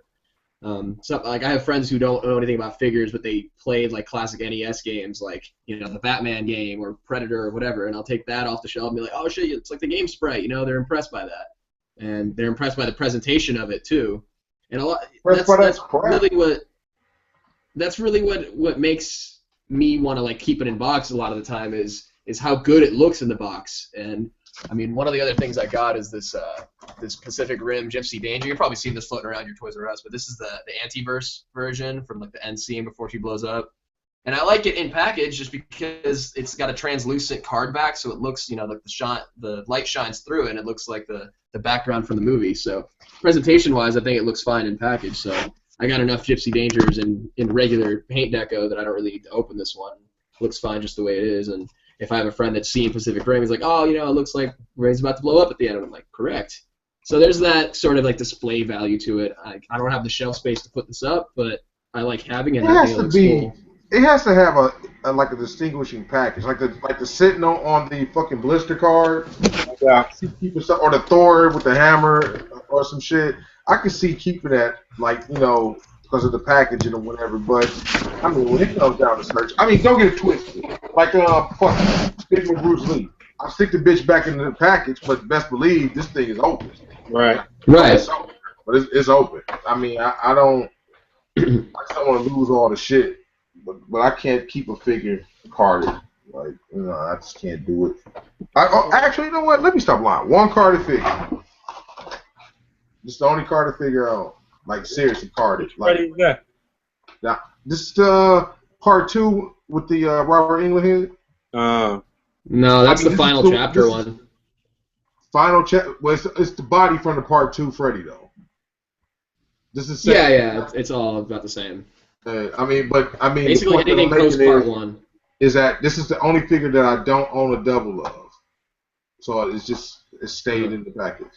So yeah, that's another thing for me too. Is that if I have doubles of it, I'll probably leave the double in package or like open one and keep the other one. Like I have that NECA Force of Freedom Rambo. I think I have like 2 of them, but my last one actually I've bought 3. I've opened 2 and I have 1 left in package.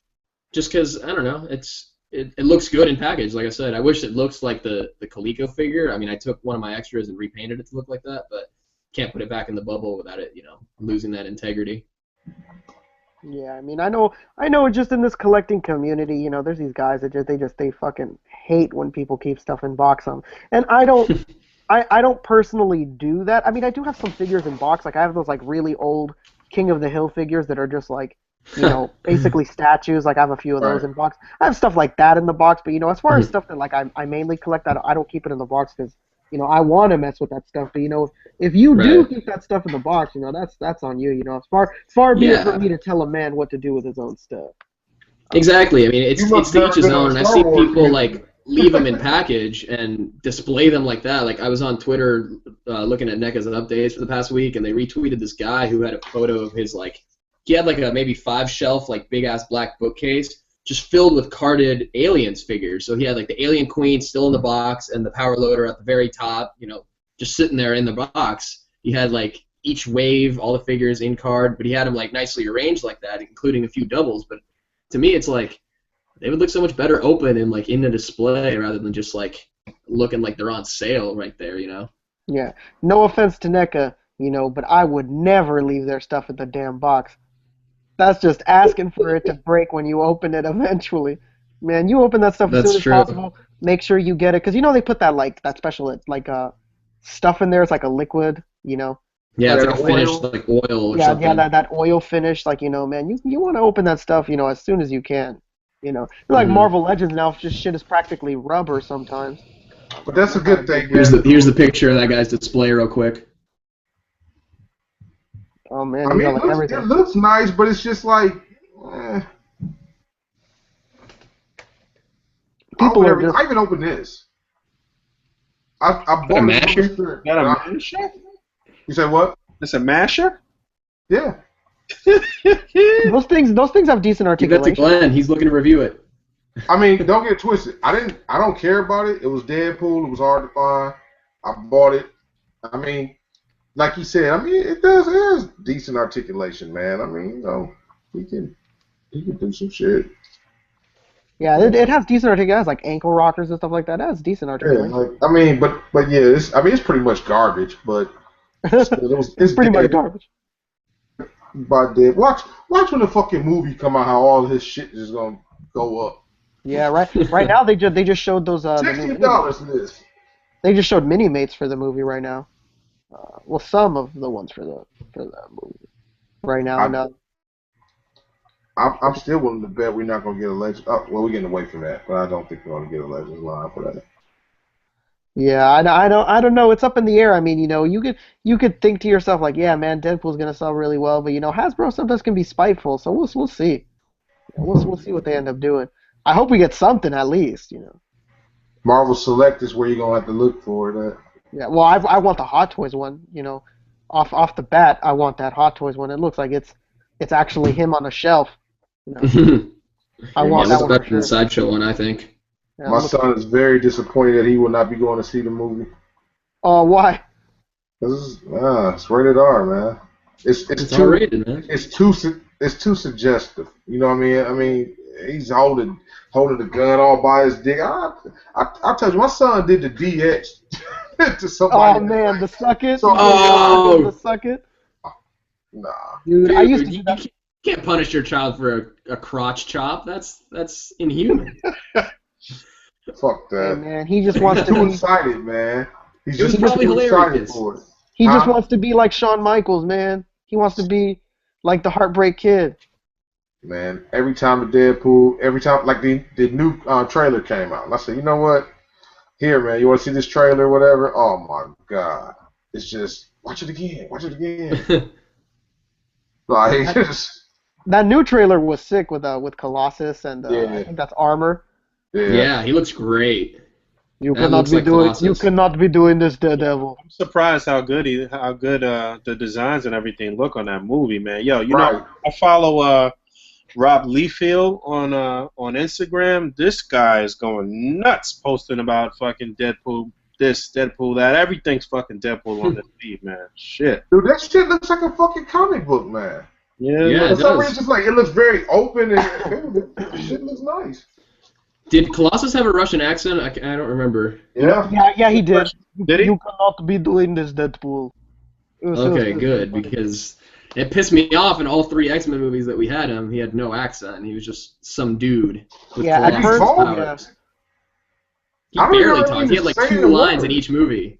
Exactly. He had 2 lines in each movie, and he couldn't even be bothered to do an accent for him. Yeah, he said something like "Come with me" or "Hurry." Like, man, what the hell? No, in the second movie, he's like, "Yeah, Rogue's in her room." Like just random throwaway lines. Like, "Hey, you seen Rogue? Yeah, she's in her room." Cool. Thanks, Colossus. I'm glad we wasted that what a cameo. scene! I can't imagine how long that. And you know how they show off his strength? He's one-handing a big 2 television. Oh, what a strong dude.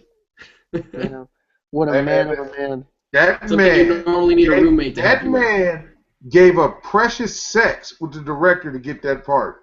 Oh my God, yeah, the sex parties that dude was having, they're hilarious.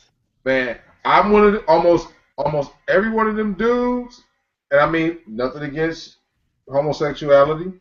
I'm just saying, every one of them dudes, they looked homosexual. That And guy, I've that guy that heard plays wild stories about what's the director's name? Bryan Bryan Singer. Singer. Brian Yep, Singer. Yeah. I heard He is known wild shit for about that he is man. known for Pharaoh, his you told me you legendary. wanted to go to these Bryan Singer parties. No, you want me to go to Bryan Singer's party? That's where you Go want me to together. Come on, guys. Bryan Singer parties are legendary. Don't talk shit. His legends, legends coming out. That's where all the NECA releases get revealed. Yeah, everybody was And I'm saying there that first guy, in line getting the samples. everyone was saying that guy that plays Iceman and that guy that plays Colossus were like Bryan Singer's like sex puppets. I could buy that, honestly. Sex I could buy puppets. that. Yeah, man. He was sticking his hands up there and he was making them talk. So. Hey, I heard the guy man. that played Superman spent the whole weekend on his yacht. Oh man. Damn. Henry Cavill? No, Brandon Routh. Brandon Oh, Routh. Brandon Routh. Oh man, I always thought Brandon Routh was kind of to quote The Rock, "Cum si cum sa," Thought He's he was vegan. up there. And that what he was. He's doing Scott good as Pilgrim? the Atom, though, right? I'm vegan. Well, they don't call it Holly Weird for nothing, man. You already know it. It'd be a lot of crazy shit going on. Legendary gay orgy parties in the Hollywood Hills. Hey Rick, it was funny because that's what Cat Williams was talking about. He was like, "Nah, Professor Ogilvy." Oh, Jesus. Oh shit! Yeah, A lot we of you were. won't get that reference. Oh man. I'm sure that all jokes aside, I'm sure Bryan Singer was up to some shit with these cats. Well, you know, directors in general be like that. They don't even have to be on some gay shit. Look at what's his dude? Michael Bay with this chick. Yeah, he Oh yeah. he talks shit about her all the time. Says she's like the most unprofessional actress ever, and then still signs her like every damn Of movie he course, 'cause does. she probably ended up giving him some pussy after all of that. She ain't giving you shit. I That would. bitch is probably like, that bitch probably was talking all type of shit, lawsuits, all type. Well, I mean, the last thing you want is if you really trying to take your acting career seriously is to be blackballed in Hollywood and shit. So, a lot of these big directors, man, they could cut your shit off, man. So, gotta do what you gotta do sometimes. It's like, I mean, damn, I'm I'm getting trying to. twisted. If it was a female director, I'll sleep my way to the top. He'll sacrifice the body of the I Pharaoh. don't care if it look like what's that little fat white girl name? Honey Boo Boo. Oh my god. Oh my god, her mom. No, her success is the result of a pushy mom. I'm just saying, motherfucker, you that role for like 12 million, you be like man. Pharaoh's like, all right, I get to play Black Superman. I'm in. I would even embarrass myself. Black Superman, yo.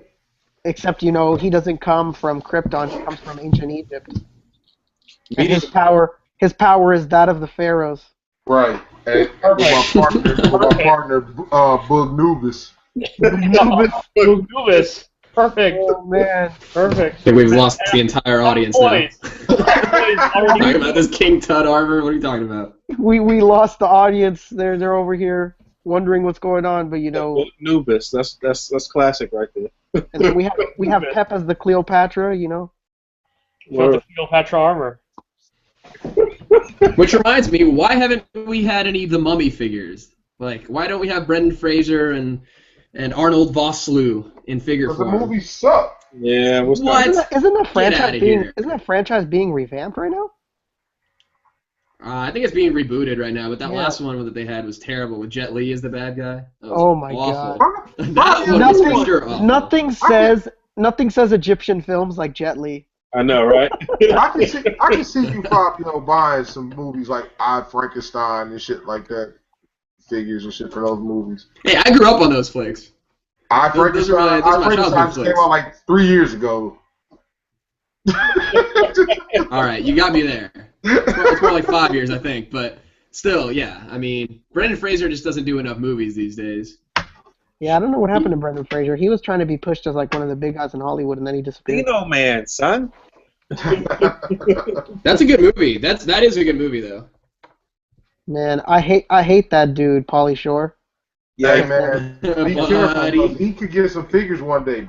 Listen, No. Bill and Ted are getting figures. You'd be surprised what you might see. I wouldn't be Man, surprised. The first time I ever went to Hey. Cali, the first time I ever went to LA and shit, I was staying. I had a homie that I grew up with, and he was dating a chick out there, and her family was mad rich, and they had went to like their summer home or something, and she left us. And she said that we could use her crib. He had his own crib out there, but she said we could use her crib if we watched her dog, and she left us her Mercedes and shit too. My boy at the time had a Land Rover. Damn. So we fucking in LA, and we young and shit. I'm like 19. We driving around in a Land Rover and a Mercedes, and like just partying and fucking having a good time and shit. And every fucking day I saw Pauly Shore for like a fucking week. I don't know why we kept bumping into this dude, but every fucking day for like a week straight, I saw Pauly Shore at fucking Walmart, at this, at that. Like, just kept seeing him. Like, I don't know what it was. Maybe he just liked you. It was weird. Pauly Shore is funny. Yeah, the best thing Pauly Shore ever did was that episode of Futurama where he played Pauly Shore. Oh god. No. It was a movie kid that played a movie Class Act. Yeah. And he was that dude like, hello. I was like, just fucking. Man. Yo, you know what I seen the other day? I just peeped that the Hateful Eight movie. That shit was dope.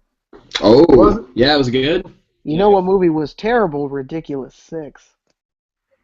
That movie was straight up trash, man. I don't Hey, know. let's all That's be the one on thankful to Adam Netflix? Sandler for taking the Netflix deal, though. Yeah, Keeps them out of our no. theaters and Keep away it. from our Man, children.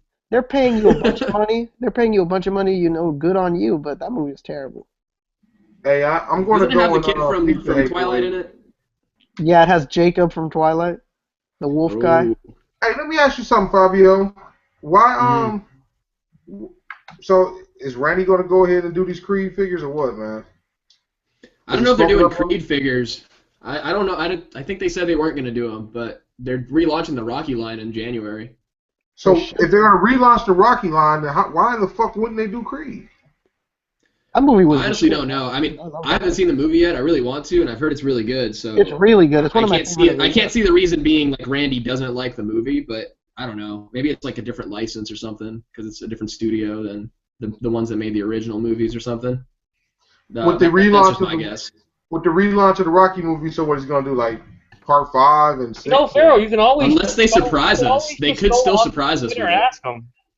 You know what? Randy doesn't answer my tweets. What Randy does is Randy takes my pictures and just retweets the shit out of them. Yeah. Well, you should just message him. Keep messaging him. He'll answer you. Honestly, they could still surprise us with it because they said they were going to unveil the new line at Toy Fair. That's not January though. That's February. They'll probably unveil it like sometime before Toy Fair. They'll show them off at Toy Fair, but honestly, they could still maybe they've just been playing hardball and saying, "Oh, we're not going to do Creed figures," but when they reveal the full relaunch of the line, they have said that they're going to do some new figures that they haven't done in the past. So that could be like new versions of Rocky. Like they didn't do any Rocky 2 figures, but they might also do Creed. Honestly, I think they might. It would be stupid not to because that's got the fucking Rocky franchise on everyone's tongues again. And again, I can't see the reason being like, oh, Randy just doesn't like the movie. So we'll see, honestly. Let's wait for like a little bit longer and then maybe we'll find out. But like I said, Pharaoh, you can just ask him. I'm gonna, you know what, Emiya? I think I'm gonna do that. I'm gonna. You know who you can ask whatever question. He'll probably tell you no if they're waiting to unveil it. Is fucking Mezco. Mezco will give you the straightest answer you've ever wanted in your life. Oh, because Mezco needs business. Jesse Falcon. I talked with him a while back, and I had asked him about Captain America, and he was like, "Yeah, we got something planned or whatever." That's when they released the 3-pack and they released the Ultimate Captain America and shit. But I mean, you know, it's. He just strikes me as a person who, man, like, fuck this bullshit. I don't care. Yeah, we got that shit. Like, he's a pretty funny dude. Yeah, Jesse Falcon is one of those dudes that's like, I don't know if you ever followed him on Twitter or even his Facebook. Like, he's doing some out there shit, man. Yeah, he always posts some crazy shit or some funny shit. Crazy shit. Hey, he just posted an old kung fu movie of like from the 70s with like a 19-year-old Andre the Giant. Talking about like some deep sexual shit, like crazy shit, porno shit, all types of crazy shit sometimes. that dude, I posted that picture of the Marvel Universe. Remember when Iron Fist and Luke Cage 2-pack came out? And I posted the picture. And he put on my picture, cruising for cock. What is that? Okay. Oh, Yeah, man. you know, he's the one that writes all of those A Marvel what the? and all of that, and he does some of the voices. He does Captain America, Deadpool. He does a voice where? For Marvel what the? Oh. But you know, he's got a good sense of humor. He's a funny dude. Yeah, he's a funny cat. Yes. There was something else what was y'all just talking about before that? Rocky. We're talking about Creed. Well, I peeped that this weekend too. That movie's really good, man. You like it? What'd you think? It was better than I thought. It was better than I expected. Good. Hey man, I think Michael B. Jordan's killing it lately. He's a decent actor. Yeah, he's a great actor, man. It was definitely better than He was my favorite character from Chronicle, which is one of my favorite movies that came out in recent memory. Man, if you don't know him from The Wire, you don't know nothing. Oh, I've heard that's good. I want to watch that because Idris Elba, but yeah, I haven't gotten into that. I missed the train. Come on, bro. I don't know The Wire, man. I know. Give it to me. Tell me I'm terrible. I've heard it's really good. I'm definitely down to watch it. It's hard for me to pick up a new series though, especially one that's got like 5 seasons or whatever. Fabio go, hey, Boog, Fabio go side with McNulty and them like a motherfucker. You got to see that, Fabio. I honestly think The Wire was one of the best written shows in our time and shit, man. Like, I'm down. obviously, Man. somebody from the inner city and shit. Obviously, I can relate to a lot of the hood portions, the crime portions, whatever. But yo, from every aspect on that show was written extremely well. Even from the mayor's perspective, the city hall shit, the cops, everything was like wonderfully done. I think The Wire was better than The Sopranos. With a great cast too, I hear. Yep. Yeah, I heard the first time I heard Idris Elba's name was actually someone talking about The Wire, but I checked out this other show. It's on Netflix. It's a BBC crime drama called Luther. Luther. Oh man, Really Luther. badass in that That's just show. y'all like Luther? I didn't like Luther. No, man, that shit was great. It was like that first episode where he like rips the door off its hinges when he's talking to his ex-wife. That was like, damn, this guy's crazy, but he's a good character, and he like the performance is just fantastic. Idris Elba, man, he may be the new James Bond, but not. No, Yeah, man, he should. Honestly, I think he should be James Bond. I'm 100% for that. Pierce I'm with you on Brosnan. that, but man, a lot of people they weren't feeling that, man. Pierce Brosnan came out super racist. It was funny. Oh yeah. No way he could be James Bond or something like that. Like that. Yeah. He came out with clapback season. He was talking shit like, man, that dude ain't gonna be no James Bond. Wow. Like, damn, Whoa. like Pierce Brosnan coming out here with the white supremacy knockdown. That's crazy. I could definitely see you just have played a part just as far as like being debonair and shit, but like I don't know if he could do the action sequences. I don't really see him as like a He's a really big dude. Like he's action really big. dude, but He's I mean, you see the way he walks in Luther. He walks like a damn like the Hulk. I don't know. He's huge. They made fucking Lawrence Fishburne old fat ass do Matrix scenes. true. So, I mean, especially when they got around to that second movie and he was on top of that truck, some of that shit was just fucking unbelievable. He couldn't even get his legs up. They literally, instead of him jumping and kicking out, they literally just turned his body like. So, I mean, he might be able to pull it off, man. No doubt. Yeah, Idris Elba is not I think that was the excuse they used for him. That was the excuse they used for him, is to not be racist. Like, oh, he's just like slightly too old or whatever. But he's the same fucking age as Daniel Craig. Yeah. I think he's younger, in fact.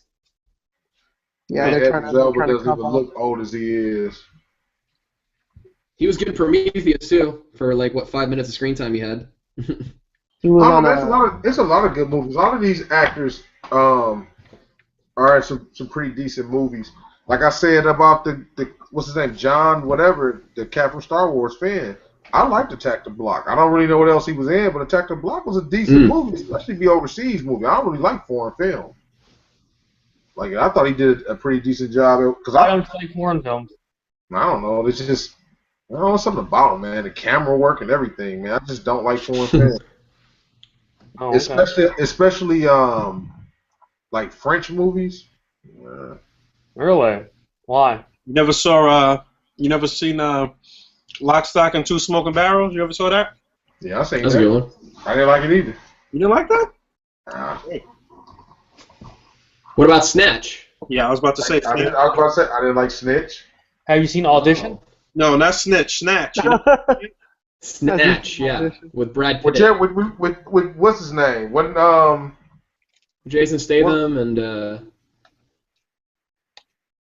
I don't know. Maybe I didn't see that. Have you seen Happiness of the Katakuris? I'm not gonna watch that. How about Serbian film? You ever seen that? Oh yeah, you ever seen Serbian film? how about Shoot 'Em Up? That's domestic, isn't it? Actually. You know If I what? look at if I read the description and they tell me that it's a foreign movie, I'm not watching it. Period. You watch Serbian film. Martial arts movies, you might get me to watch it. That's the only time I watch like what's that French dude from what's the movie with Paul Walker and the remake of District B13? Well, Come on, man, you motherfuckers now got the RZA in it. Oh yeah, it failed at the box office. It failed at the box. Brick Mansions. Brick Mansions. Right. Brick Mansions. Yeah, that failed. sadly. Yeah, Phil. Yeah. Because it was a remake of B-13. Even the same guy that won French dude with the black hair, the free runner. The parkour What movie. about the Raid Redemption? You must have seen that. That's a sick film. Nope. You haven't seen the Raid Redemption? Damn. That was a good surprise. Mm-hmm. Those guys were actually in Star Wars Force Awakens. They were some of the bounty hunters that were after Han Solo. They're also the action choreographers. All right. Oh, really? Damn. That's awesome. Good for them. Yeah, that makes I didn't sense. see the sequel yet. But a team of Indonesian guys. Yeah, it was the same guy at the very end that the main character fights before he fights the big boss guy. You know how those movies are. They got to fight their way up the tower. Nobody what? Nobody saw Hateful Eight? I'm the only one that saw it? I saw it. No. No, I haven't seen it yet. How you like it, Emiya? It's great. It's a great movie. Oh, yeah? Yeah, I'm gonna have to go check it out. Yeah, it's a good. I'm movie. on board because I'm a Tarantino fan. Plus, I need an But excuse to buy those definitely, figures that Nick is making. Definitely, Pharaoh. You gotta see Serbian film. Serbian Oh man, film. that would be one of your favorites if you watched it. I What will about watch it. Snowpiercer? You gonna watch it? Snowpiercer was garbage. Now Really? I've seen that. They on with Captain America on the train. How about Serbian film? Yeah, yeah. I just told you I ain't seen it, man.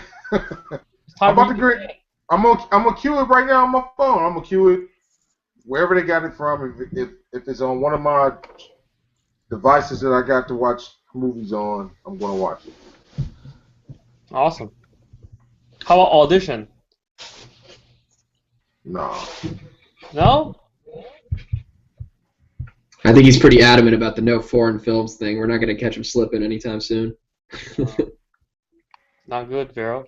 Serbian film. The Pharaoh, the king, must be Hold on, wait a minute. all. Is this Serbian film? Is this like about fucking like some dude was like having all type of strange sex with women and shit? No. It's actually about a porn star, a retired porn star, right? He needs money to feed his family. I So seen he gets this. kinda- This is what he does to the when he fuck with that kid. They fucked up a kid or something in it, didn't they? Yeah. Yeah, I've seen this bullshit. I've seen this bullshit. I didn't know what it was called, but I seen that shit. What's the This premise? sick ass bullshit, man. Y'all watch it. What's the premise? It's about a porn star. He's retired. And, he has a kid and everything and a family. And basically his, they don't have a lot of money. So basically he starts to get kind of drawn back into the porn world. And he meets this director who wants to make this artistic porn movie. And pays him this shitload of money. And, but the problem is he doesn't really know what this director wants and stuff like that. It's this crazy just spiral of just, if you like really crazy movies, like crazy, intense, like very offending type of films, it's that type of movie. Man, they had a scene on there, man, with this pregnant chick. Yeah, Yo, there's a pregnant woman, right? On this, he's showing him the movie, basically, to the main character. The main character is disgusted by it, of course, and the director is this crazy director, and he's showing him this movie, and one of his henchmen is fucking this pregnant woman, and she's giving birth, and he starts fucking the baby too after giving birth. right. And Yeah, it's that's called some newborn bullshit. porn. Newborn porn. That's what it's called. So, yeah. What the fuck? Right. Now, do you want to watch it? Yeah. Damn, these guys. I'm sure the audience is going crazy for this. Yeah, I aside from the movie being really extreme, it's actually a kind of a hateful message to the government, because in Serbia, they don't feel like that their lives are in control. They're in control of their own lives. The government keeps fucking them over and stuff like that. It's kind of a analogy of sorts to that. Man, So that's some bullshit. Where's this Well, come out of? what happened? Where's the film originate from? Like what country? Serbia. Serbia. Serbia, yeah. It's probably, I could probably safely say, probably the most extreme graphic movie, possibly in existence.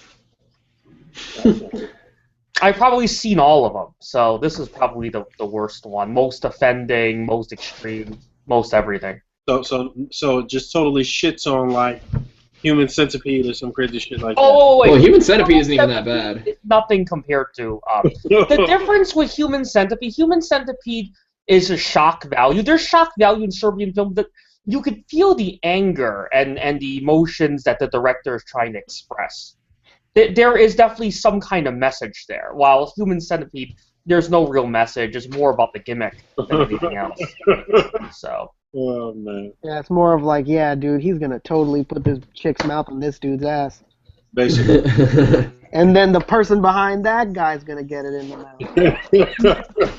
It'll be a centipede of ass eating. Oh, geez. I mean, the sequels to Human Centipede kind of make fun of it, of the very premise that they started. They almost kind of parody everything. They just try to go more extreme, more crazy, but that's really all it is. There's no message or anything like Serbian film. Serbian film, there is actually a message. Whether you want to see it or not, or you're too offended or whatever, there is actually a message there. Yeah, the message is, if you like this shit, you're sick. Right. What does that say about me? I watch all these movies. We know you not right in the fucking head.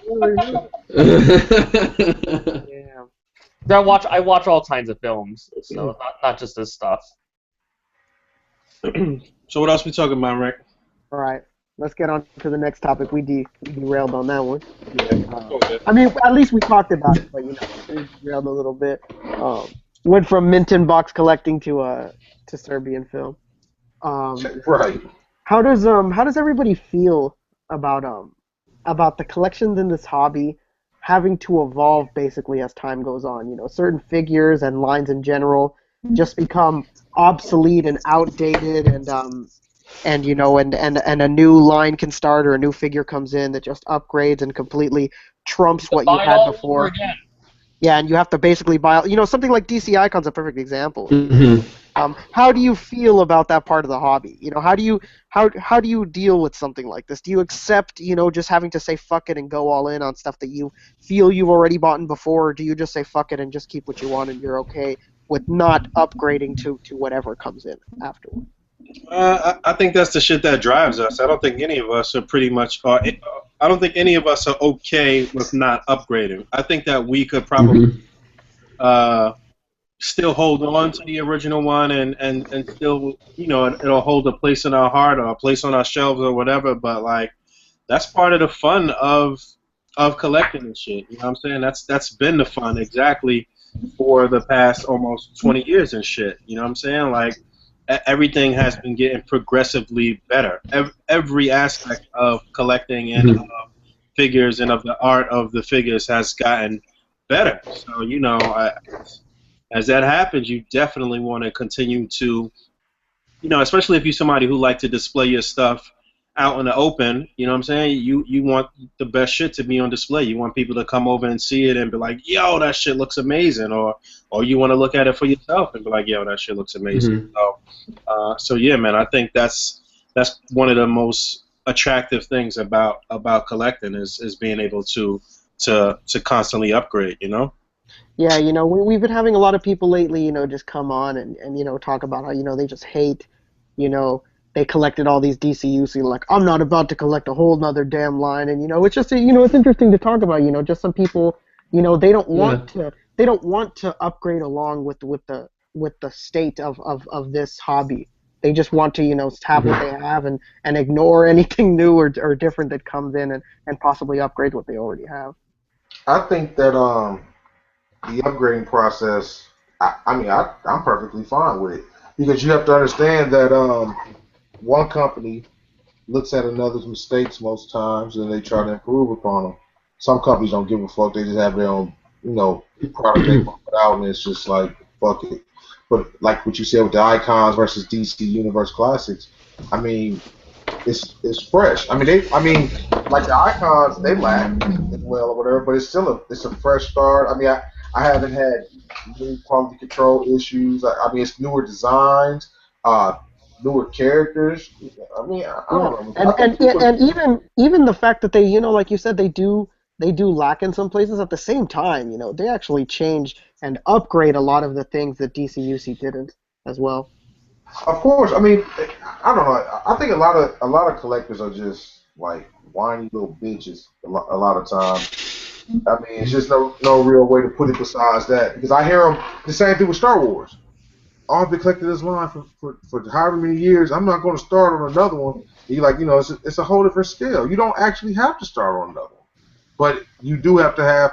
I mean, it's certain people that like certain things, and being able to cater to different people. I mean, that's awesome actually. Like Boog said, just like to have the best shit ever. Like personally, I mean, if I had to be stuck with like the Hasbro Avengers figures, I probably wouldn't even have them. Not the movie figures. If it wasn't for figure arts, I wouldn't even have any Avenger movie figures. No, neither would I, unless they were Hot Toys. Right, that's what I'm wouldn't saying. have any either. It's just, I think it's much needed. So, I mean, and people, fuck them. If they want to lose out on great figures and shit, fuck them. Trust me, man, almost everybody regrets not getting that good shit. Especially when that price jumps up double or triple. Then you see them scrambling. Hey, man, can I get this figure for a good price? Yeah, man. People always end up in the end, getting upset with themselves over the fact that they hesitated on something and just didn't get it for whatever reason that they wanted to make themselves, go with. What do you think, Fabio?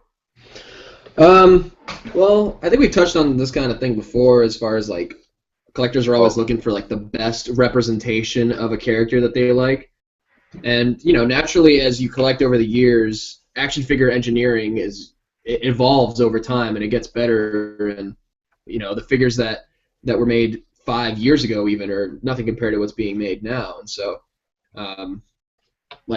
for example, NECA, all their figures of their Cult Classics line are basically statues, and now we're getting all these ultimate figures that are well articulated with all these accessories from all these different looks and whatever, and same thing with the DC icons.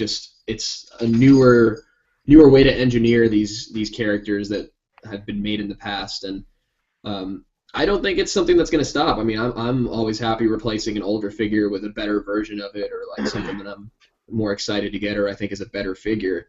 I do that a lot with the Legends, when they remake a lot of the shitty ones like Scarlet Witch or Spider Woman. I was so stoked to replace those because I hate those old Toy Biz figures. They're terrible. And it also helps when I haven't been able to get some of the older figures. Like I don't have a classic Namor, so I'm excited they're coming out with a new one, so I can get my hands on one finally. Yeah. It's just a natural part of the hobby, Yeah, and I mean, I could understand where these guys come from. They feel like, the money that they've already spent and the time has all been wasted when it gets upgraded. But, it's just, Right. it's the natural progression of what we do. And, let's take wrestling figures, for example. This is the best example. Why would someone feel like they wasted their money when you were happy with the product you were currently buying? I mean, you were buying this product. No, yeah. You're happy with it. 100%. You should continue to be happy with it. I mean, new product doesn't mean that your shit is worthless. Now it's like trash. It's just they had to upgrade for whatever reasons. I mean, quickly, just talk about DC Universe Classics. How many times have we seen this body? You know what I mean? Tons. That's the Lex Luthor body. They have not changed. All this is an upgraded Movie Masters body. Same size. I mean, same figure, just made it a little bigger. But the fact is that I don't want to constantly buy this shit. It's cool to have. It's cool to have. DC Universe Classic figures. I like them. I kept most of my Batman shit. I got rid of mostly all my other figures because I really think that, in my opinion, I was actually looking for something better. This was a placeholder for me. DC had DC Collectibles, which were pretty much articulated statues. DC Universe Classics came along, which allowed me more playability, so I went with them. And now you have the icons, which, in my opinion, look vastly superior to DC Universe Classic figures. So that's where I'm going with right now. That's I think it's just people. They take stuff to heart, when they feel like, their stuff is being put into question and that their stuff isn't up to par anymore with what's current. And I mean, I understand it, but I'm just not one of those collectors, where I don't mind moving along with what I have, and I don't mind understanding, that that what I had its time and its place, and that time and place is gone. Right. And wrestling figures in particular, I would say, are something that really screw you over when it comes to getting new versions of characters. Because you know how many times wrestlers change attire and, you know, haircut, or maybe they have a beard now or whatever. Like, I had a bunch of the Seth Rollins from the Shield figures, and now, you know, those are just basically like thugs now that we have the Seth Rollins in his actual current attire. I mean, Yeah. Mattel's always behind on these figures. I think it's like a 6 to 9 month like delay on figures from when they make their appearance. So by the time the figure actually rolls around, that wrestler might not be wearing that attire anymore. He might not even be with the company, whatever. Yeah. Yeah, So that that's happens a something lot with that can be a WWE. little annoying about wrestling figures. Like, I just got the basic Adam Rose, and then a little bit later the Elite came out, and I ended up getting the Elite too. Yeah, Adam I Rose. wanted Yeah, to have an Adam that's Rose. That's a perfect example right there, Adam Rose. They do that a lot. I mean, I can't tell you how many, like, Dean Ambrose, and I think Daniel Bryan is the figure I probably have the most versions of as far as, like, basics and elites, because I was trying to get this part or that part or whatever. Cesaro, Stardust, the Ascension's probably going to get an elite, you know, 2 separate elite releases now that the Battle Pack came out. The Kevin Owens that's coming out is a basic, so we're definitely going to get an elite after that. Sami Zayn came out a little bit ago as a basic. Now we're getting the elite pretty soon. This kind of thing happens all the time, and for me, I'd rather have a current attire rather than it be like a basic or elite. Like, I don't really care too much depending on the character. Like, if it's a wrestler I like a lot, I prefer to have them an elite. But like the New Day, I have their basic 2-pack just because they're in their current New Day attire, and I'm okay with that. They're in that blue. Right. I mean, which isn't even like the current attire anymore, because they only have different colors of the same style of attire, you know? Yeah, no, exactly. It happens all the time. But it is what it is. It's at least with, like, legends, you know, like older WWE wrestlers, and, you know, I think with those it's easier to cherry pick which look of character you want, because their look isn't involving anymore. You've got all the options laid out. You just pick the one you want. So that's a little bit easier, but for, you know, current stuff, it's definitely hard keeping up a lot of the time. Yeah, for sure. I mean, the same shit happens with superhero figures too, though. You know. Right, of course. Right now, we definitely looking for some more modern takes on some of the characters as far as things that have happened in the past couple of years in comic books, and I think we still looking for a lot of classic looks as well too, with a lot of different characters. Yeah. But some of those figures will never be made in the classic look, though. Yeah. I think we could definitely give up on a few of them, no question about it. And then that's what customs are for. Sometimes it goes too classic. That everybody wants their figures to fit in with the other figures. Like, it's like what the biggest thing with icons. A lot of people say, well, they don't fit in with DC Universe Classics, and it's like, you know, collect DC Universe Classics. They look completely different. They don't even look like they have the same style of figure. They could be the same size all they want, but it doesn't look like it makes sense. You put them next to each other. I hate that. I hate that, especially about, like, displaying and shit. Like, yo, if stylistically, aesthetically, it's not the same, then something about it just I don't like it. I agree. It's off, you know? You can't really put your finger on it, but it's off. Like, when a head sculpt on a figure, like a Hot Toys or whatever, is just slightly off, people are like, oh, I hate it, but they can't really tell you why they hate it. I mean, more in terms of trying to pair up figures from different lines. Like this. That's like having this Batman fight I got you. Right. That shit looks terrible to me. Right. Like, I can't. Yeah, I'm not a fan. I just can't like it. I just don't like it. I mean, they just aren't the same lines. I think that a lot of people they complain. They look for reasons, you know, to complain or whatever about shit. Because, I mean, not to even dwell on the icons. I mean, like I said, despite their flaws, I really like the figures. Oh yeah, there's so much potential. Pharaoh, to speak on, go ahead. Oh, I just said there's a lot of potential with that line. Pharaoh, just to speak on what you said about having the same body over and over again, I'm excited for the Thundercats line from Mattel, but we're getting those stupid DC Masters of the Universe Classics bodies, which we've seen time and time again. This line is old as hell. The body itself is just old. It's just old engineering. Mattel's whole business, like the views, is just crazy. Cause back when DC superheroes, before DC Universe Classics came about, they had a thing where the villain couldn't be bigger than the hero. That's why you got all of these pint-sized and all of these heroes were bigger than the villain. And Yeah, I like mean, that Doomsday and the Bane. It was really weird. right. And And it's Killer like, Croc too. and what they typically do is now with their whole Masters of the Universe Classics, if I'm not mistaken, it has something to do with being able to the certain amount of money they actually need to make for them to go along with it. I don't know. It was something stupid I was reading about it. It was I don't know. But Well, that basically, body Mattel is very strict with their bottom line. They have a set budget, and they need to make a certain amount of money.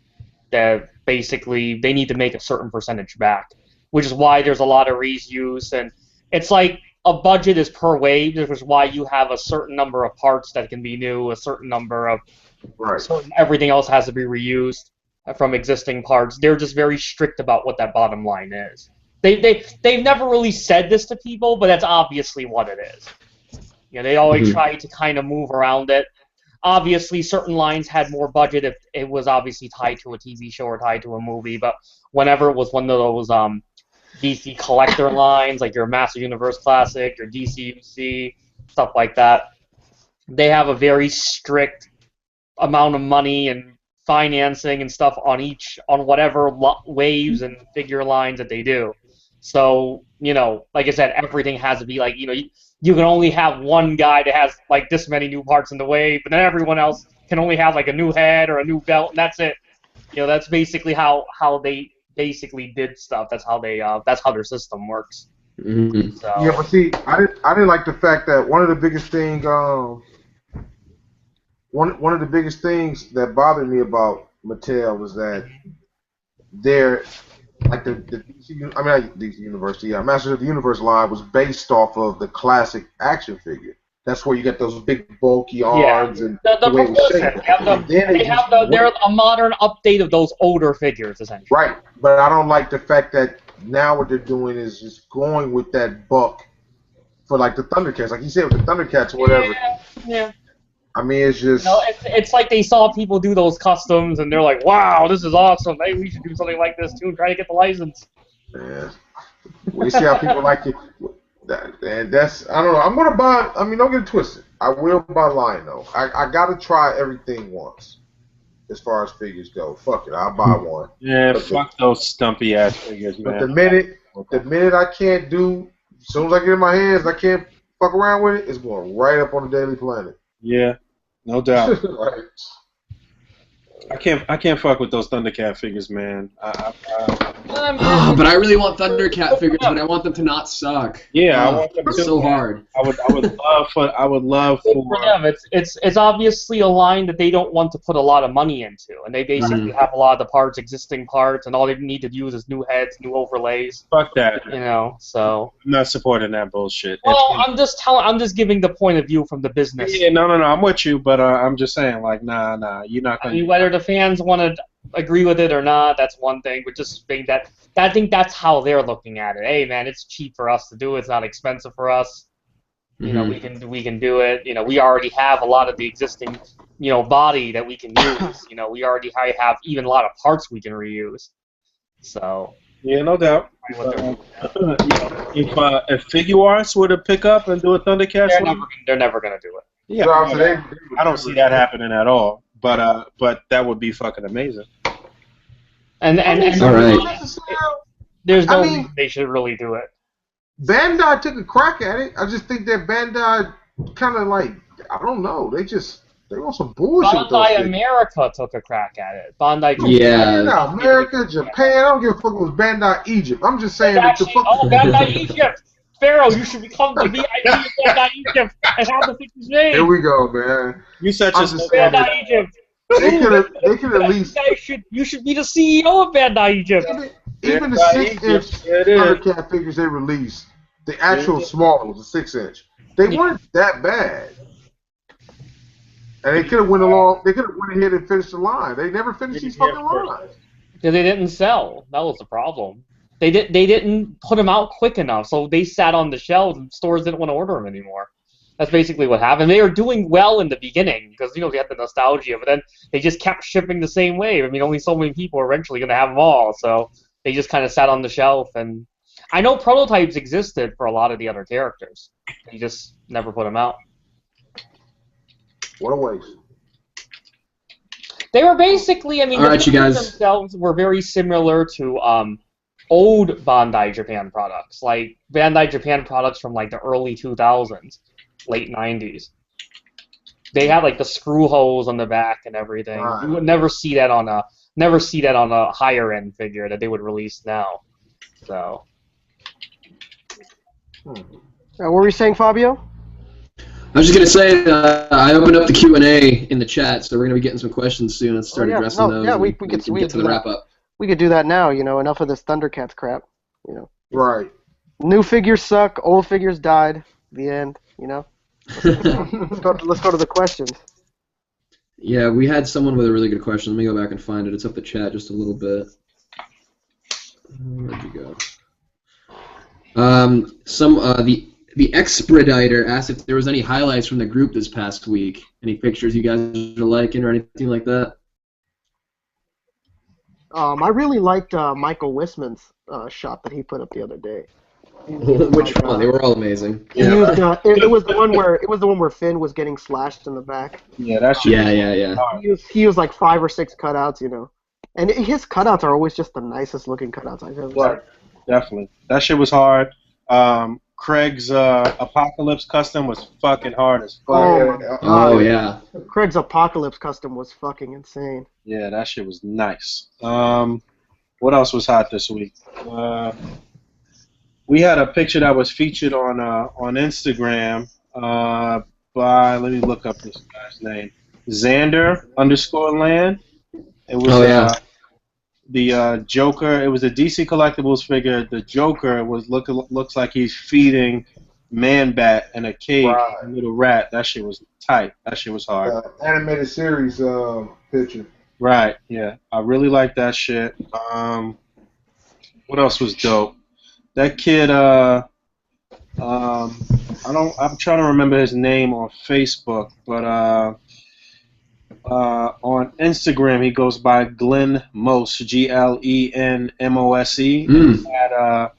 He had a picture of Luke. I guess it was like a little Kit Bash figure he did, but it was supposed to be Luke with the mechanical hand, sort of like touching R2-D2 from the flashback scene, and that shit looked tight. I don't know what else was in the group this week that was hot. I don't know what y'all saw. It was a lot of shit posted. There's a lot of shit. A lot of pictures was getting posted, man. A lot of them, some stuck out, some didn't. I think I don't know which ones I liked the most this week. Pharaoh, I really liked yours with Terminator, Sarah Connor. That was good. That shit was hard. Hell yeah, I like that shit a lot too. I like that Spider-Man. Was that this week? Huh? That was this week? Yeah. Was it? Well, yeah, that was the best picture. You stupid. Yeah, that shit was hot. There was just like most people wouldn't assume, because we lifted the ban, the most pictures, was just flooding nothing but Star Wars Force Awakens stuff because we opened it up. Oh yeah, that's true. Again, we have more. Took the crown with the Star Wars shit. He shit on everybody's Star Wars pics. You know what was cool as far as like the action and shit? I did like this picture from Franco Ochoa, the Ghost Rider shit. I think he took the effects from, or took I'm not sure where he got the idea for this effects for this Ghost Rider picture. You know what I'm talking about with the effects, and he's got the fire chain, and he's whipping one of the. Oh yeah, hey, that fire chain was dope. Yeah, that fire chain is hot, but I just didn't like. I did not see that one. I didn't like the backdrop. I don't like the way he lights a lot of his shit sometimes, man. I just want him to get some better lighting, and that shit'll be fire. But like, it was like he had good focus with the effects and everything, but the way he presented the whole thing just could have been better in my opinion. But the flame effect, hot as shit though. I don't know. I'm scrolling. Moving on. Next question. Shit. Are you still looking, Pharaoh? No, go ahead.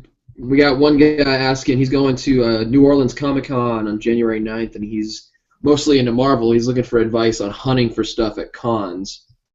New Orleans got a Comic Con? Right, that's what I say. Apparently. Foreign, Mostly Lil Wayne, depends. nobody- I think it mostly depends on what you're looking for. The thing about conventions, the only big conventions when you're trying to find exclusives and stuff are mostly SDCC, unless you're trying to buy comics. Every decent comic convention normally has variant covers and stuff like that they sell. As far as dealer's room stuff, I mean, to be honest, and from my personal experience, most dealer room vendors are actually pretty expensive. I actually think con is actually one of the worst places to buy things. I only ever really buy exclusives. Yeah. You know what it is? I've heard that too. With the con, you don't want to buy shit on the first day. That's really what it is. You know what I'm saying? You want to wait until the Sunday or whatever when all the vendors is about to go home and they don't want to take all that shit back with them. That's when you start to get a deal and you could chop it up with them and say, "No, I'm not paying that, motherfucker. You gonna love it, or you gonna give it to me for $10? Like, what is it gonna be?" So, yeah, you know, but I agree with that. you're right about SDCC being one of the best places to buy figures. But New York Comic Con is up there as well, but you just can't get duped into buying anything. Well, mostly when I'm talking about buying, I'm mostly talking about exclusives. I mean, most of these other conventions, you're talking about toys. Almost no cons in the U.S. outside of SDCC and NYCC. NYC being a distant second, have the exclusives. I mean, SDCC has all the exclusives when it comes to the toys. Well, I went to Long Beach Comic Con here in SoCal not too long ago, and I went on the last day. I only went for the last day, and I think the selection was pretty good. There were a couple things I actually wish I'd gotten because I hadn't seen them that cheap before.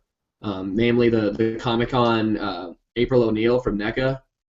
I really should have gotten that. It was only like $20, dude. It was $20 or $25. I can't even remember. But I ended up getting that John McClane that I talked about from Die Hard. I got him. The sticker price was like $40, and the guy ended up giving it to me for like $20 after I told him, like, hey, would you take $30 for it? And he's like, no, man, I'll give it to you for $25. Because like you said, he was just trying to get rid of it. It was kind of like towards the end of the con, and then they're all trying to pack up their stuff. And I mean, hey, is that thing going for like $40? Is it what? Is it really going for like $40? The John McClane, yeah, that was the sticker price he had on it, but they got one for like $9 for cheaper than that. At the shop I'm talking about. They got one for like $9. Oh, God, well you're out in the Midwest. So you're out in the Midwest, dude. So yeah, he's in the for you are a little bit cheaper than out here on the coast, man. Especially in like L.A. and New York, like. Yeah, California is a collector state. Like, there's no section of California that doesn't. No question. Definitely. That's it. And get that on the license plate too, huh? Yeah, the collector state. It really is, though. It really is. It really is. Yeah. Everyone here lives like a real laid-back lifestyle, you know. Collecting just comes hand in hand with that, in my opinion. Yeah, it's just. I mean, living in this laid-back thing. Living in the state is just not cheap in general, and you know these guys got the money to blow. You know, everybody here has to have a decent job to survive. But as far as like the con shopping experience, it was pretty good. There was a good selection of vendors with pretty different stuff, and I really regret not getting that April O'Neil because I really have never seen her that cheap before, and I probably could have gotten less for it again because it was the last day. But overall, I really didn't buy anything other than that John McClane. So I would say, yeah, just wait till the last day and you'll probably get set for cheaper. To go on what we said before, I had to look it up right now. That one guy took an incredible picture. He did it was just the fact that he like dedicated. He said he was throwing fucking dirt at his figures for an hour until he got a good picture of those stormtroopers with like getting the blast effects on them, and he just shows the progress of the different amounts of dirt he threw on it. I think his name was Marlo Demos. Oh yeah, with the two stormtroopers. Yeah, with the stormtroopers. I was like, damn man, okay. He was like, yeah man. He's like, I spent like 2 hours. It's like 2 hours throwing dirt at this figure. I see a lot of that on Instagram, though. It's a lot of people doing that type of shot. Yeah. I respect that type of shot because, you know, it's tangible. Mm-hmm. You know, you're really putting the work in for it. Yeah, that's a pain in the ass. I would never do that. So Yeah, kudos to this dude. You know, no I would doubt. never do. I would never Yeah. dirty my shit. I actually brought some figures out when I went camping to try to take some outdoor shots. We got rained on a little bit, so I didn't end up doing that. But I wanted to actually try that whole like long exposure dirt throwing thing. And they're NECA figures, so It they would have get been rained, mudslinging. they'll fall apart.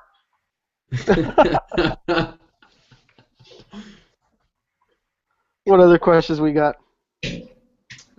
Let's see. This guy, the Mandalorian, wants to know where to get good props, and the best answer for this is miniatures.com, printmini.com. Ringside Collectibles has some pretty good props, but even better is WrestlingSuperstore.com. Yeah. And Really, what you probably really want to do is look for a figure, you know, just random figures who have props you might want, and plus you might be able to do something with the figure. Like the Kill Bill figures came with some nice props. I mean, just. You know, I think the number one place that if you're not talking weapons at least, you're not talking criminal things, would be I don't know if any of you guys have Hobby Lobby near you, but they literally have a whole aisle of 1/12 scale things. Yeah, I've seen that. They have full couches, they have full living rooms and stuff like that. They have like fucking lamps, dresser drawers. I don't have Hobby Lobby here near me. I'd have to go out like wait into the valley or like where Michael Wisman lives to go find him. But my Michaels has actually started carrying quite a few miniatures. Yeah, got, like, a toolbox. Some Michaels carry. Yeah, some Michaels carry them too. Like I believe they're the same brand that are sold at Hobby Lobby. Yeah, you could buy a pack of books that actually has pages that opens with words in them and shit. Yeah, like I actually have those right here. Yeah, I have that exact book right here. Yeah, I bought a couple Bibles and some other stuff from. Yeah, some mails too. If anybody doesn't know, look up your closest Hobby Lobby because that's going to be the best place you can for props, and it's super cheap. You don't have to pay shipping or anything like that. I think Hobby Lobby. Also, Michaels. If you got a Michaels in your area, they have a lot of stuff that's not necessarily made for figures. I mean, some of it is, but there's a lot of stuff that you can use there to kind of kit bash some things or, make it work for you and shit like that. So. What else we got? Let's see. Since we got the Batman animated series Batmobile, is the 6-inch scale Batwing a possibility? What do you guys think? Sure, it could be. If it did well enough, Right. I don't know the numbers. Batmobile sells. Yeah, I don't know about the numbers, but if it did well, then I don't see why not. But you realize a Batwing would probably be 2 times the size of the Batmobile. Yeah, that's got to be at least $150. Yeah, it's got to be huge. It'd be a nice fucking piece, though, no question. Something I'd imagine like being like $179. I could see that if they have another good year in 2016, I could see them trying it. I could see them definitely trying it. Yeah. I think you will see the New Adventures Batmobile before you will see an animated series Batwing. Though. Yeah, maybe you're right. That's possible. Yeah, for sure. What about like a Robin motorcycle? He rides a motorcycle, right? Robin wouldn't be able to fit on a motorcycle. Those figures couldn't fit on a motorcycle. Right. Yeah, Nightwing has a motorcycle. The articulated. The only way you'll get a motorcycle is if that shit comes with a figure like them old school motorcycle figures. Right. They already. This is how he would have to ride the motorcycle. Right. This thing would look crazy. No, not without an ab crunch. That definitely not. That shit. Yeah, it's not happening. Did you guys see that Phantasm 2-pack, though? How that Batman had the gritted teeth that weren't painted? I still have not opened. I have that damn thing. I bought that thing 2 weeks ago. Or 3 weeks ago. I wasn't really in a hurry to get that one. I don't know. I'm not really. I don't know. I kind of feel like I should have not bought the single packed Batman. Exactly. And I feel that way too. For that one, and then I won't feel like I'm buying the same shitty ass figure again. But well, I mean, it was. I'd rather have the single package Batman. The teeth, they're not painted in. It's just I don't know. Good, huh? I'd rather have a single one. I mean, it's just weird the way they did that. That That's a pretty Phantasm massive botch. he could have been battle damaged at least. They could at least give you a battle damage Batman with that one. Yeah, that would have been a nice touch. Hopefully, they keep going with the line, and once they have their feel with the that style of figure, maybe they can go forward and do some of the other Batman cartoons like Batman versus Dracula, some of the other shit. Hopefully. We need to get a Justice League Unlimited. I think that would. That's almost. Oh, that's a must. Yeah. For sure. I think he's gonna do really well. This Batman right here is essentially the Justice League Unlimited Batman. Mm-hmm. Yeah, pretty much. Yeah, you're right. He just has longer. He just has longer ears. Right, I'm about to say you already see how he's standing. Yeah, definitely, it's definitely that build. So I can see it happening. Yeah, easy to reuse molds from this line to begin with, so be good to do. What else we got? That's pretty much it on the questions. Let me look. I'm going to go up a little bit because some of the people at the bottom haven't been putting questions.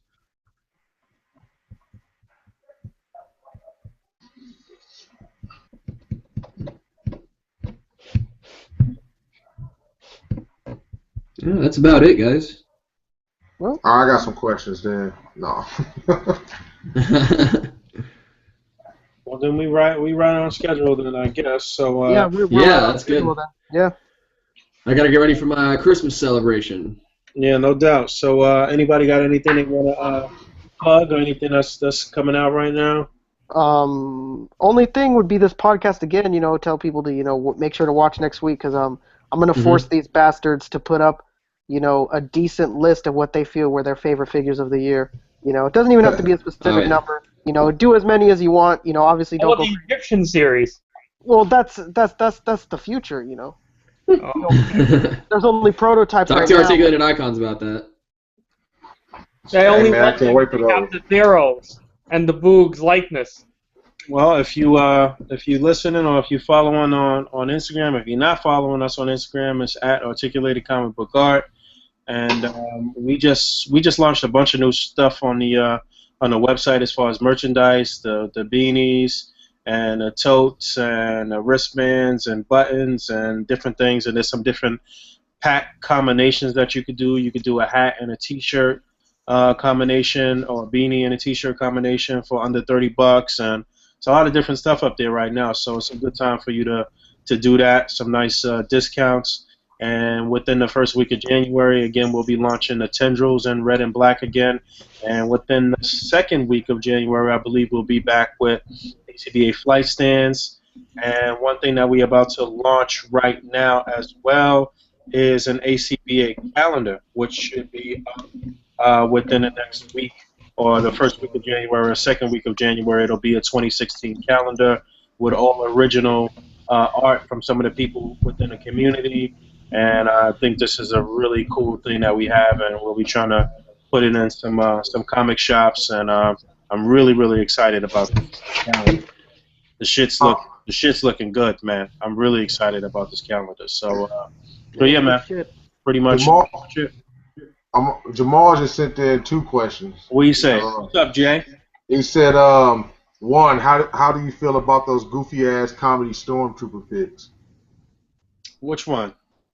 He wasn't specific. I guess just in general, just people doing goofy shit with the Stormtroopers or whatever. I saw that one. It was like a fake stop motion on somebody's carpet or some shit, and it blew up a lot over the net this past week and shit.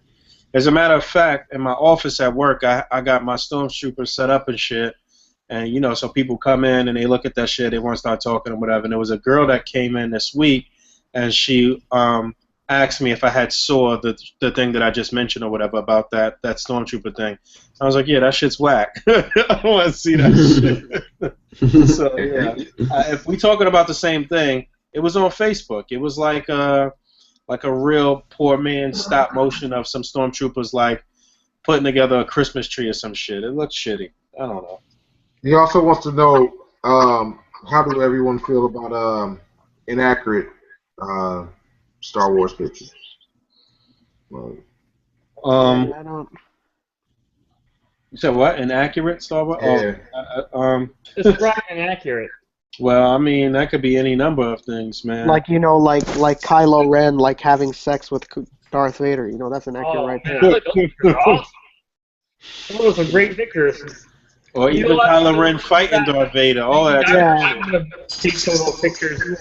I mean, honestly, stuff like that and the Stormtrooper stuff, I don't let that stuff get to me. But at the same time, I don't fucking like that shit. So I don't give it a like, and I let it die out on its own. Right? Yeah, no doubt. People can like it all they want, but I don't fuck with that. So Yeah, I don't like all that shit either, man. I think it's a fad or a trend right now that I just don't want to get into. So. Yeah, no doubt. Yeah, just something I don't care for. I would never do it, but people do it. Whatever. Yeah, you know what's some shit that irks me with Star Wars shit with Stormtroopers? When I see people like having Stormtroopers with like drinks in their hand and shit with a helmet on. That shit irks the fuck out of me for some reason. Like, you're not drinking with a helmet on. It's not. I don't know, man. Have the decency to put on a swappable head and at least don't let us see his face or something. Let us see, son. Yeah, I don't know. Like I mean, Star Wars is one of those things. I think that if it's not completely accurate, I don't think I really fuck with it. I mean, you get. I mean, as far as it, I seen a picture today where I think it was the First Order trooper along with one of the classic troopers fighting Darth Vader or some shit. It's like that shit is what bothers me. Yeah, I agree. It's just one of those things. One of those things hard to get behind. How about Darth Vader wearing Egyptian armor? Dude. Hey, they did samurai Darth Vader. Why not the Egyptian Darth Vader? Not happening. All right, we out of here. So next week, y'all. We'll see you guys next week. Next week it'll be 2016. We'll be in the new year, man. First podcast of the new year. Definitely looking forward to that. I'm gonna be on these guys' asses. I'm gonna make sure that these dudes, try and get a good list of shit that they like. I'm showing up to the podcast ass naked. Oh, yeah, perfect. You made the Perfect. What was I gonna say? Boog too. That just reminded me about something. Well, we definitely gotta put together our top 10 as far as like a poll for A.C.B.A group. We gotta do that in the next couple of days.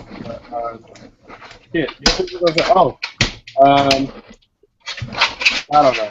But everybody be safe out there, man. If you drinking, drink responsibly. Don't be drinking and driving. Do it. No, drink and drive. Drink and drive of a figure. Yeah, just be safe out there, man. We talk to y'all next week. All right, man. Peace. Bye, everybody. Bye.